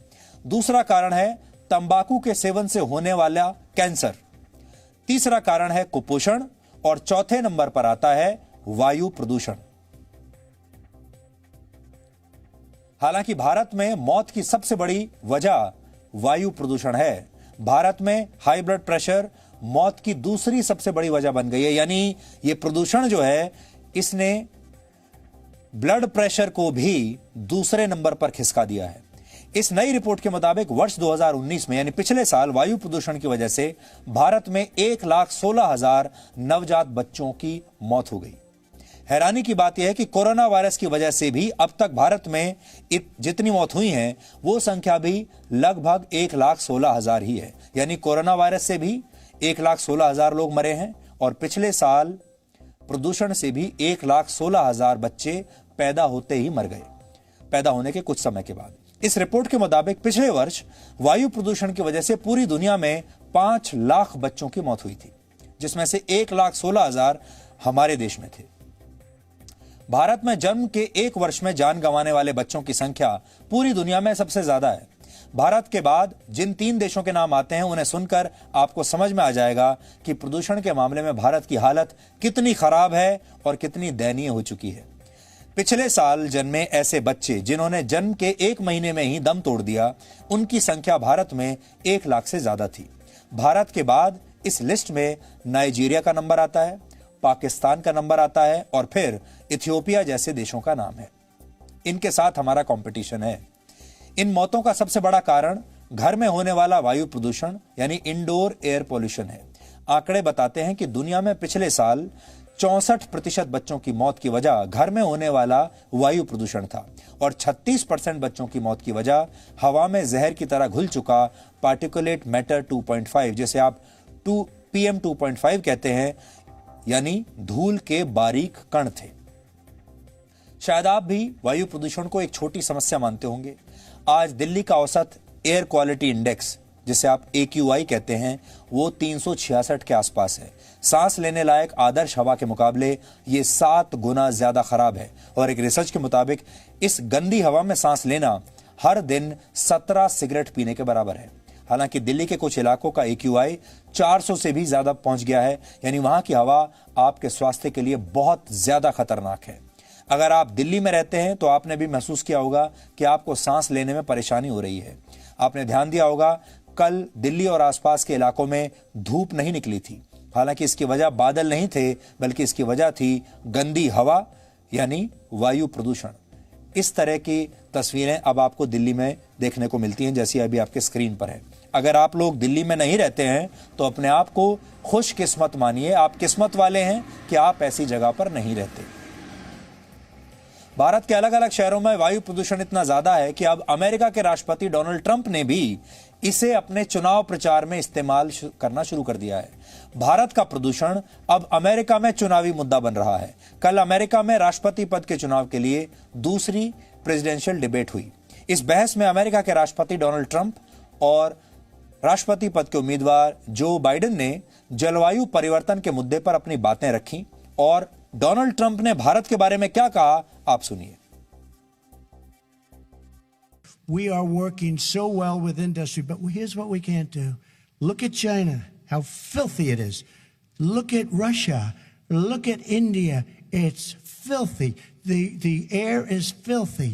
The Paris Accord, I took us out because we were going to have to spend trillions of dollars and we were treated very unfairly. बहुत सारे भारतीय डोनाल्ड ट्रंप को बड़ा पसंद करते हैं, उन्हें राष्ट्रवादी मानते हैं। अमेरिका में बहुत सारे एनआरआई ऐसे हैं जो ट्रंप को समर्थन देते रहते हैं। भारत में भी ऐसे लोग हैं जो ट्रंप को पसंद करते हैं। लेकिन देखिए, ट्रंप ने अपने इस डिबेट में भारत का नाम तो लिया, लेकिन भारत का नाम किसी अच्छे काम की वजह से नहीं लिया, बल्कि वो अपने देश के लोगों को ये बता रहे हैं कि भारत की जो हवा है वो फिल्दी है। फिल्दी मतलब बहुत ही गंदी हवा है भारत जैसे देशों में, ये बता रहे हैं वो वहां अपने लोगों को। आज से 445 दिन पहले जम्मू कश्मीर से अनुच्छेद 370 को हटाया गया था। इसके बाद से जम्मू कश्मीर में पूरी तरह शांति है, लेकिन कुछ नेताओं को यह शांति अच्छी नहीं लग रही।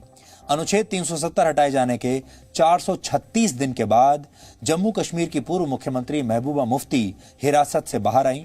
खानदान की राजनीति बंद होने की वजह से महबूबा मुफ्ती इस समय परेशान है, इसलिए रिहा होने के बाद पहले उन्होंने अपने राजनीतिक दुश्मनों यानी अब्दुल्ला परिवार को गले लगाया और अब वो भारत के राष्ट्रीय ध्वज यानी तिरंगे का अपमान कर रही है। आज श्रीनगर में महबूबा मुफ्ती ने नजरबंदी से रिहा होने के बाद पहली प्रेस कॉन्फ्रेंस की और कहा कि कश्मीर में धारा 370 की वापसी होने तक वो तिरंगा नहीं उठाएंगी और न ही चुनाव लड़ेंगी।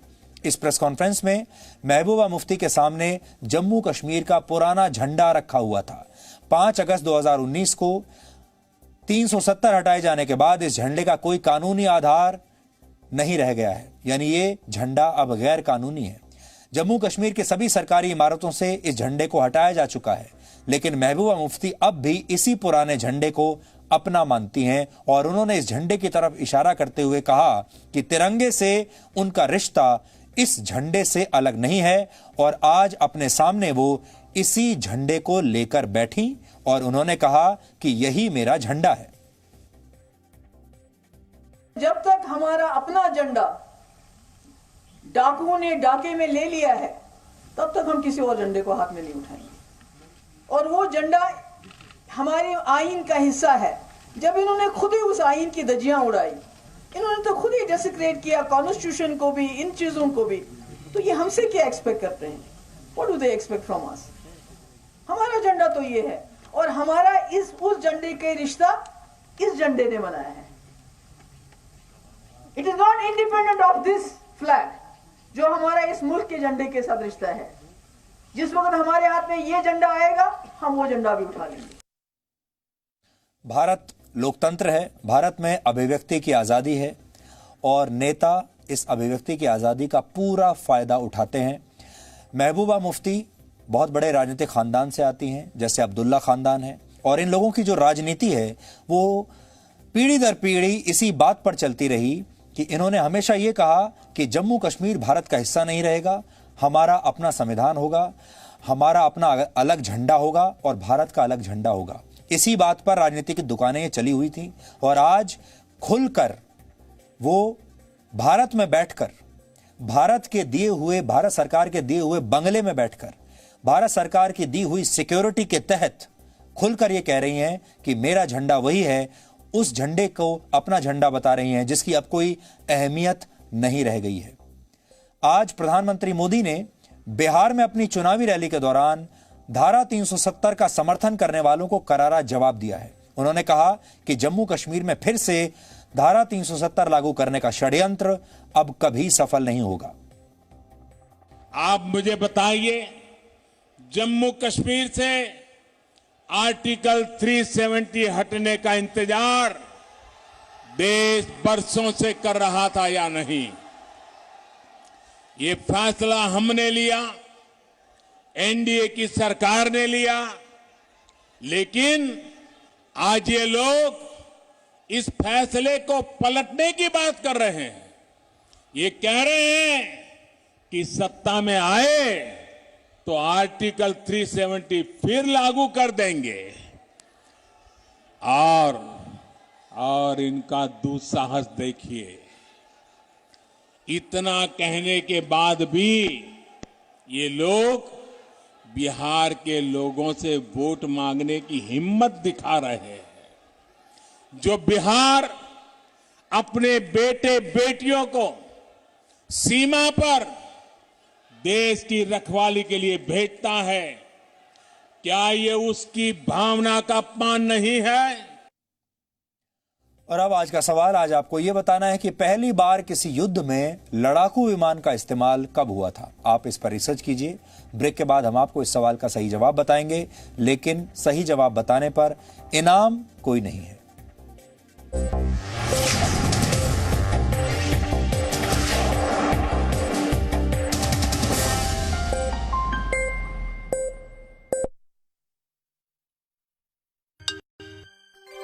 प्रणाम पापा। जीते रहो। आज तो हाँ पता है, आज आपके लिए बहुत स्पेशल दिन है। आज मैं आपको बहुत मिस कर रही हूँ पापा। इतिहास में ऐसा पहली बार हो रहा है जब लेफ्टिनेंट के परिवार वाले पासिंग आउट परेड का हिस्सा नहीं बन पाए, लेकिन कोरोना काल में 130 करोड़ भारतीय उनसे यही कहना चाहते हैं, विजयी भव।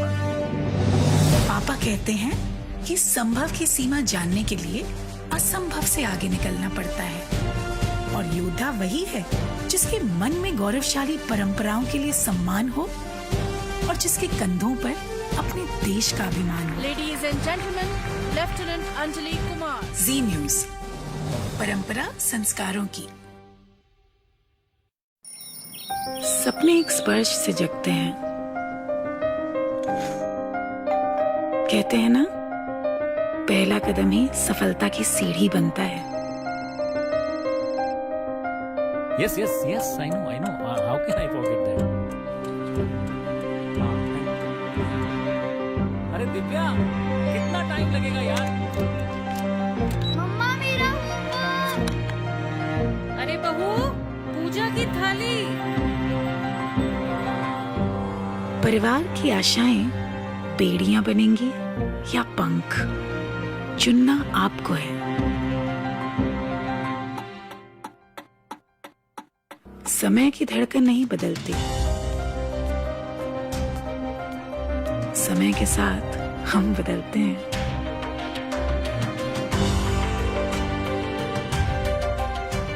क्योंकि जब अपने संस्कारों के लिए सम्मान हो तो दुनिया झुकती है। जी न्यूज, परंपरा संस्कारों की।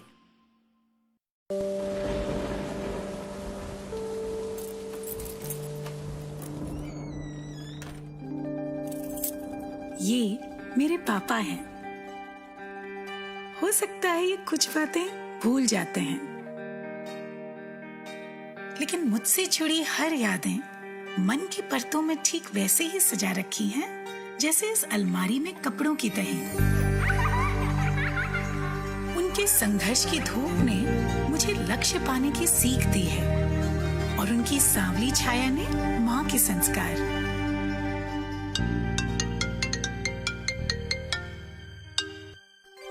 प्रणाम पापा। जीते रहो। आज तो हाँ पता है, आज आपके लिए बहुत स्पेशल दिन है। आज मैं आपको बहुत मिस कर रही हूँ पापा। इतिहास में ऐसा पहली बार हो रहा है जब लेफ्टिनेंट के परिवार वाले पासिंग आउट परेड का हिस्सा नहीं बन पाए, लेकिन कोरोना काल में 130 करोड़ भारतीय उनसे यही कहना चाहते हैं, विजयी भव। पापा कहते हैं कि संभव की सीमा जानने के लिए असंभव से आगे निकलना पड़ता है, और योद्धा वही है जिसके मन में गौरवशाली परंपराओं के लिए सम्मान हो और जिसके कंधों पर अपने देश का अभिमान हो। Ladies and gentleman, lieutenant Anjali Kumar. Zee News, परंपरा संस्कारों की। सपने एक स्पर्श से जगते हैं। कहते हैं ना, पहला कदम ही सफलता की सीढ़ी बनता है। Yes, yes, yes. I know. How can I forget that? अरे दिव्या, कितना टाइम लगेगा यार? मम्मा मेरा होमवर्क। अरे बहू, पूजा की थाली। परिवार की आशाएं बेड़ियां बनेंगी या पंख, चुनना आपको है। समय की धड़कन नहीं बदलती, समय के साथ हम बदलते हैं।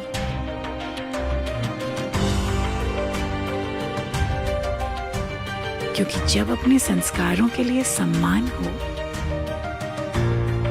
तो दुनिया झुकती है। जी न्यूज, परंपरा संस्कारों की।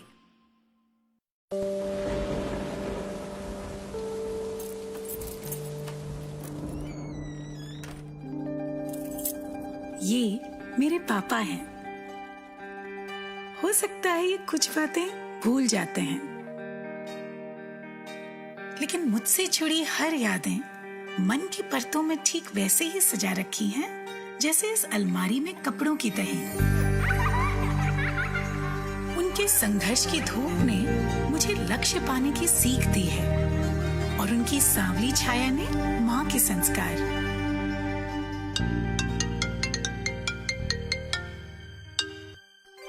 प्रणाम पापा। जीते रहो। आज तो हाँ पता है, आज आपके लिए बहुत स्पेशल दिन है। आज मैं आपको बहुत मिस कर रही हूँ पापा। इतिहास में ऐसा पहली बार हो रहा है जब लेफ्टिनेंट के परिवार वाले पासिंग आउट परेड का हिस्सा नहीं बन पाए, लेकिन कोरोना काल में 130 करोड़ भारतीय उनसे यही कहना चाहते हैं, विजयी भव। पापा कहते हैं कि संभव की सीमा जानने के लिए असंभव से आगे निकलना पड़ता है, और योद्धा वही है जिसके मन में गौरवशाली परंपराओं के लिए सम्मान हो और जिसके कंधों पर अपने देश का अभिमान हो। Ladies and gentleman, lieutenant Anjali Kumar. Zee News, परंपरा संस्कारों की। सपने एक स्पर्श से जगते हैं। कहते हैं ना, पहला कदम ही सफलता की सीढ़ी बनता है। Yes, I know. How can I forget that? अरे दिव्या, कितना टाइम लगेगा यार? मम्मा मेरा होमवर्क। अरे बहू, पूजा की थाली। परिवार की आशाएं बेड़ियां बनेंगी या पंख, चुनना आपको है। समय की धड़कन नहीं बदलती, समय के साथ हम बदलते हैं।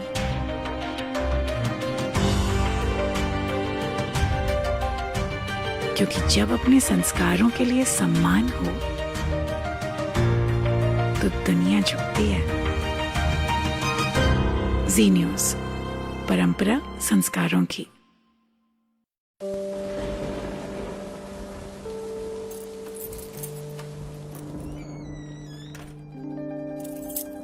ये मेरे पापा हैं। हो सकता है ये कुछ बातें भूल जाते हैं, लेकिन मुझसे जुड़ी हर यादें मन की परतों में ठीक वैसे ही सजा रखी हैं जैसे इस अलमारी में कपड़ों की तहें। उनके संघर्ष की धूप ने मुझे लक्ष्य पाने की सीख दी है और उनकी सांवली छाया ने माँ के संस्कार।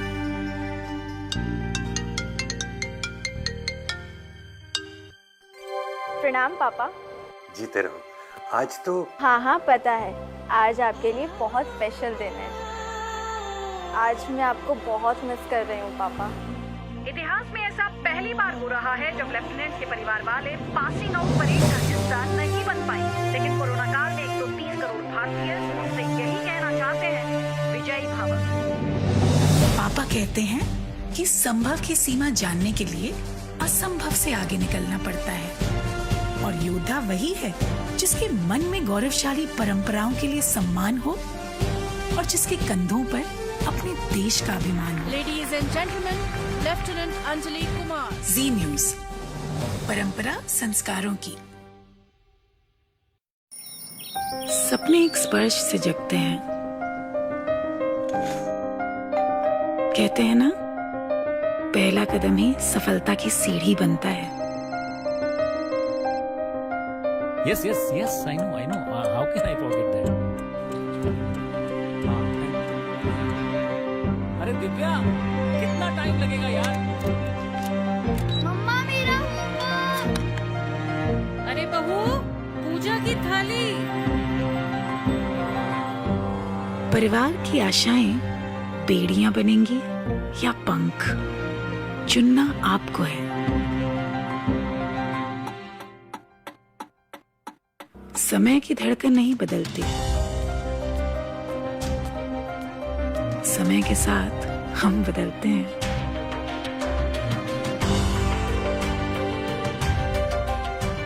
क्योंकि जब अपने संस्कारों के लिए सम्मान हो तो दुनिया झुकती है।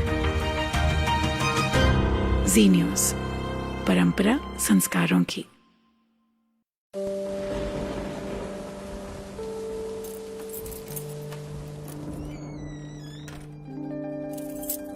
ये मेरे पापा हैं। हो सकता है ये कुछ बातें भूल जाते हैं,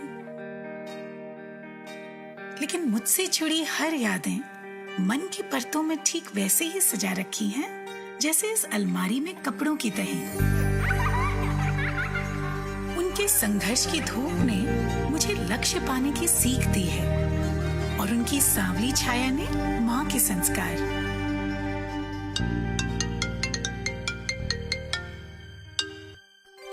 प्रणाम पापा।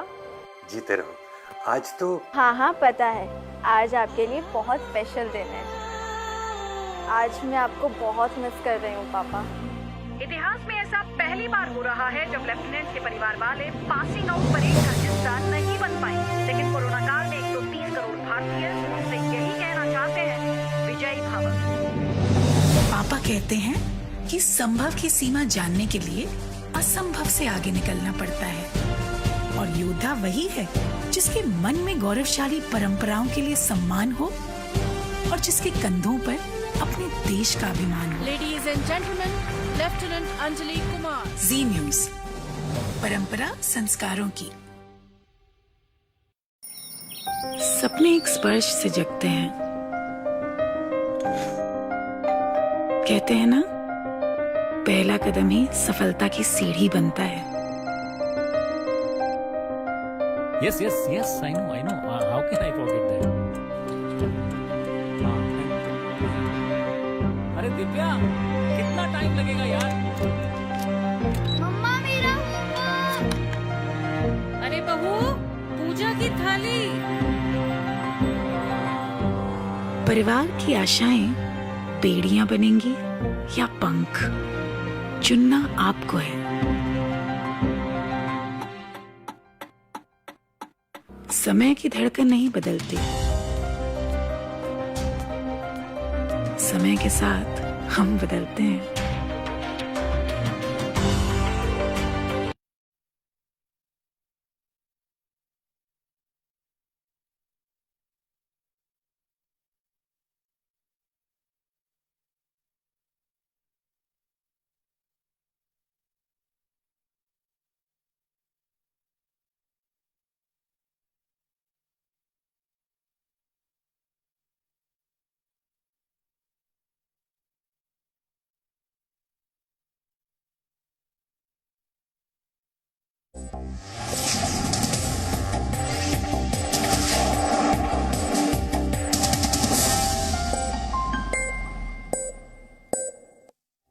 और अब आखिर में देखते हैं कि आज के इतिहास में क्या लिखा है। वर्ष 1911 में पहली बार आज ही के दिन किसी युद्ध में लड़ाकू विमान का इस्तेमाल हुआ था।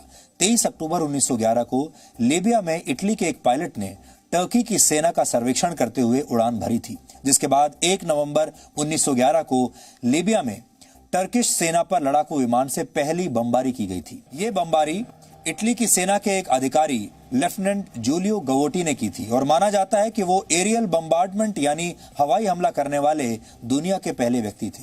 इस बमबारी में एट्रिच टॉब एयरक्राफ्ट का इस्तेमाल किया गया था और इस एयरक्राफ्ट के विंग्स का डिजाइन एक खास तरह के बीज पर आधारित था, जो पेड़ से गिरने के बाद हवा में बहुत देर तक उड़कर लंबी दूरी तय कर सकता है और इसी डिजाइन के साथ इस हवाई जहाज का निर्माण किया गया था। वर्ष 1940 में आज ही के दिन विश्व प्रसिद्ध फुटबॉल खिलाड़ी पेले का जन्म ब्राजील में हुआ था। पेले सिर्फ 16 वर्ष की उम्र में ब्राजील की नेशनल फुटबॉल टीम में खेलने लगे थे। उन्होंने वर्ष 1958, 1962 और 1970 में ब्राजील को वर्ल्ड कप में जीत दिलाई थी। पेले ने 1363 मैचों में कुल 1283 गोल किए थे। इसके लिए उनका नाम Guinness book of world records में दर्ज है। खास बात यह है कि पेले के माता पिता ने उनका नाम मशहूर आविष्कारक थॉमस एडिसन के नाम पर एडिसन रखा था। फुटबॉल में अपने शानदार प्रदर्शन के लिए उन्हें द ब्लैक पर्ल और द किंग ऑफ फुटबॉल भी कहा जाता है।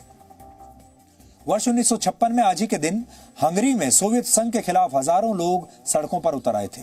इसी के साथ हंगेरियन रेवोल्यूशन की शुरुआत हुई थी। छात्रों के प्रदर्शन से शुरू हुए इस विद्रोह के साथ आगे चलकर वहां के हजारों लोग जुड़ते चले गए।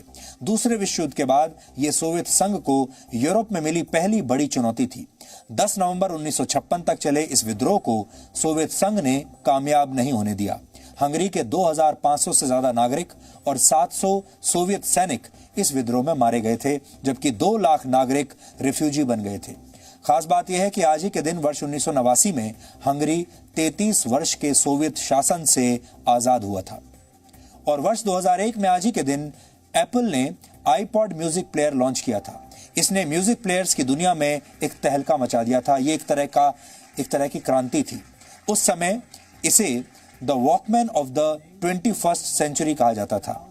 आईपॉड में 5 GB की हार्ड ड्राइव थी और इसमें करीब 1000 गाने स्टोर किए जा सकते थे। इस म्यूजिक प्लेयर ने सोनी के वॉकमैन को कड़ी टक्कर दी थी और इसी के साथ डिजिटल संगीत का युग शुरू हो गया था। इसके प्रचार में एक वन लाइनर का इस्तेमाल किया जाता था और ये वन लाइनर था 1000 सॉन्ग्स इन योर पॉकेट, यानी आपकी जेब में 1000 गाने। तो डीएनए में आज इतना ही। अब आपसे हमारी मुलाकात होगी कल रात 9 बजे। तब तक आप खुश रहिए, सुरक्षित रहिए, स्वस्थ रहिए और हमेशा याद रखिए, संघर्ष जितना लंबा होगा, जीत उतनी ही शानदार होगी। नमस्कार।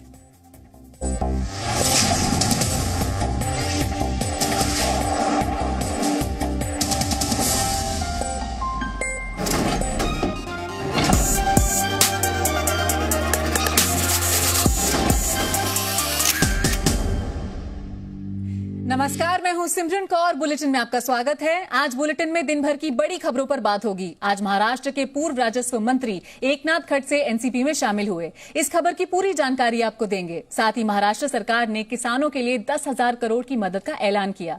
इसके अलावा आपको महाराष्ट्र के ऐसे डॉक्टर के बारे में बताएंगे जो पिछले 60 साल से साइकिल पर सवार होकर घर घर जाकर गरीबों की सेवा कर रहे हैं। लेकिन सबसे पहले देखिए मुंबई टॉप 10। विश्व हिंदू परिषद ने मंदिरों को खोलने की मांग को लेकर कल मुंबई समेत पूरे महाराष्ट्र में आंदोलन का ऐलान किया है। मुंबई में शाम 5 बजे 3 मंदिरों, मुंबा देवी मंदिर, महेश्वर मंदिर और अंबे माता मंदिर के बाहर आंदोलन करने का ऐलान किया है। विश्व हिंदू परिषद ने धमकी दी थी कि ठाकरे सरकार ने मंदिरों के ताले नहीं खोले तो वो खुद खोल देंगे। एकनाथ खड़से शरद पवार की मौजूदगी में एनसीपी में शामिल हो गए। एकनाथ खड़से के साथ ही उनकी बेटी रोहिणी और कुछ समर्थकों ने भी एनसीपी ज्वाइन की। खड़से ने बुधवार को बीजेपी की प्राथमिक सदस्यता से इस्तीफा दे दिया था। एनसीपी अध्यक्ष शरद पवार ने भतीजे अजित पवार के नाराज होने की खबरों को गलत बताया है और एकनाथ खड़से के पार्टी ज्वाइन करने पर गैर हाजिर होने को लेकर कहा कि वो कोरोना के चलते अपना ध्यान रख रहे हैं। महाराष्ट्र के बाढ़ प्रभावित इलाकों के लिए उद्धव ठाकरे सरकार ने करीब 10,000 करोड़ रुपए की आर्थिक मदद का ऐलान किया है। मुख्यमंत्री उद्धव ठाकरे ने भरोसा दिया है कि ये रकम दिवाली से पहले किसानों को मिल जाएगी।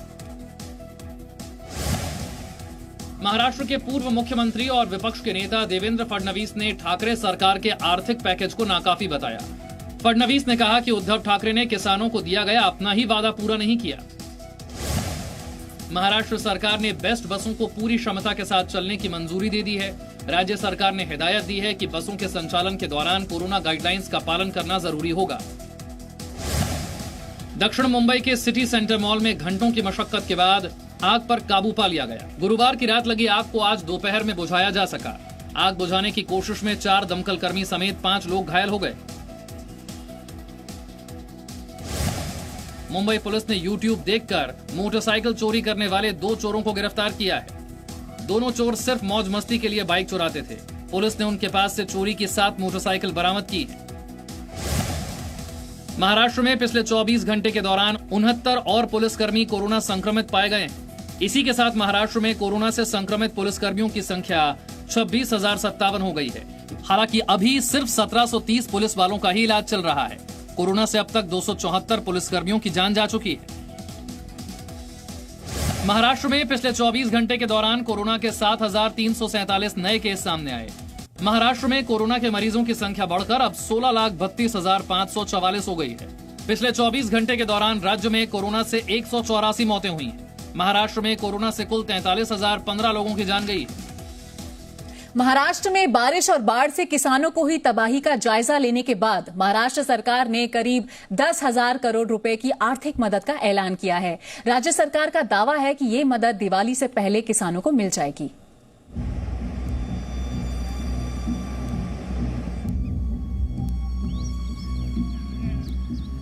पहले कोरोना और अब बारिश से किसानों को हुए नुकसान की भरपाई के लिए महाराष्ट्र सरकार ने दिवाली गिफ्ट का ऐलान किया है। मुख्यमंत्री उद्धव ठाकरे ने दिवाली से पहले किसानों को 10,000 करोड़ रुपए की आर्थिक मदद देने का फैसला लिया है। मुख्यमंत्री उद्धव ठाकरे ने कहा है कि राज्य सरकार ने किसानों को हुए नुकसान के लिए प्रति हेक्टेयर 6,800 रुपए की मदद को बढ़ाकर 10,000 रुपए किया है। वहीं फलों के बाग को हुए नुकसान की भरपाई के लिए रकम प्रति हेक्टेयर 18,000 रुपए से बढ़ाकर 25,000 रुपए की गई है। ये रकम अधिकतम 2 हेक्टेयर के लिए दी जाएगी। दसरा पर्व आला, येत्या 15 दिवसामध्ये दिवाळी येईल। जास्तीत जास्त म्हणजे पूर्ण ही मदत दिवाळीपर्यंत करण्याचा आमचा प्रयत्न असेल, कारण सणासुदीच्या दिवसामध्ये शेतकऱ्याच्या डोळ्यात अश्रू राहता कामा नये, हा आमचा प्रामाणिक प्रयत्न असणार आहे। बारिश की वजह से इस साल किसानों को बड़ा नुकसान हुआ है। महाराष्ट्र के 10 जिलों में बाढ़ से 10 लाख हेक्टेयर खेती को नुकसान हुआ है, जिसमें सोलापुर, सांगली, सतारा, उस्मानाबाद, लातूर, बीड और परभणी शामिल हैं। महाराष्ट्र के पूर्व मुख्यमंत्री और बीजेपी नेता देवेंद्र फडणवीस ने ठाकरे सरकार के पैकेज को नाकाफी बताया है और कहा है कि इससे किसानों को मायूसी हुई है। फडणवीस ने कहा कि उद्धव ठाकरे अपने ही शब्दों से मुकर गए हैं और किसानों को जितना नुकसान हुआ है उसके मुकाबले दी गई मदद बहुत कम है। फडणवीस ने आरोप लगाया कि उद्धव सरकार अपनी नाकामी का ठीकरा केंद्र सरकार पर फोड़ने की कोशिश कर रहा है। ब्यूरो रिपोर्ट, जी मीडिया। महाराष्ट्र में राजनीतिक उथल पुथल जारी है। महाराष्ट्र के पूर्व राजस्व नेता एकनाथ खडसे आज एनसीपी में शामिल हुए। इस मौके पर एनसीपी प्रमुख शरद पवार भी मौजूद रहे। एकनाथ खडसे ने कहा कि अगर बीजेपी मेरे पीछे ईडी लगाएगी तो मैं सीडी लगाऊंगा। महाराष्ट्र के पूर्व राजस्व मंत्री एकनाथ खडसे आज एनसीपी में शामिल हो गए। इस मौके पर एनसीपी प्रमुख शरद पवार भी मौजूद थे। एनसीपी प्रमुख शरद पवार ने कहा कि एकनाथ खडसे जैसे अनुभवी नेता के आने से पार्टी को फायदा होगा। साथ ही साथ उन्होंने साफ किया कि मंत्रिमंडल में कोई फेरबदल नहीं होगी, जो जहां है वहीं रहेगा। आज बातम्या आल्या, कोणी मंत्री होतंय, कोण मंत्र्याला घरी पाठवत आहेत, कोणाला काही करतंय, काही नाही, काही बदल नहीं। एनसीपी में शामिल होने के बाद एकनाथ खडसे ने कहा कि मैंने संघर्ष किया, सामने से लड़ा, लेकिन किसी की पीठ में खंजर नहीं भोंका। मुझे वरिष्ठ कहा गया, लेकिन पीठ पीछे वार हुआ। जयंतराव मला बोलले की ते ईडी बीडी तुमच्या मागे लागेल ना। मी म्हटलं त्यांनी ईडी लावली तर मी सीडी लावेल। बीजेपी नेता राव साहेब दानवे ने खडसे के बयान पर पलटवार किया और यहां तक कह दिया कि वो कभी बीजेपी के असली कार्यकर्ता थे ही नहीं। साल 2015 में भ्रष्टाचार के आरोपों के बाद एकनाथ खडसे को फडणवीस सरकार में मंत्री पद छोड़ना पड़ा।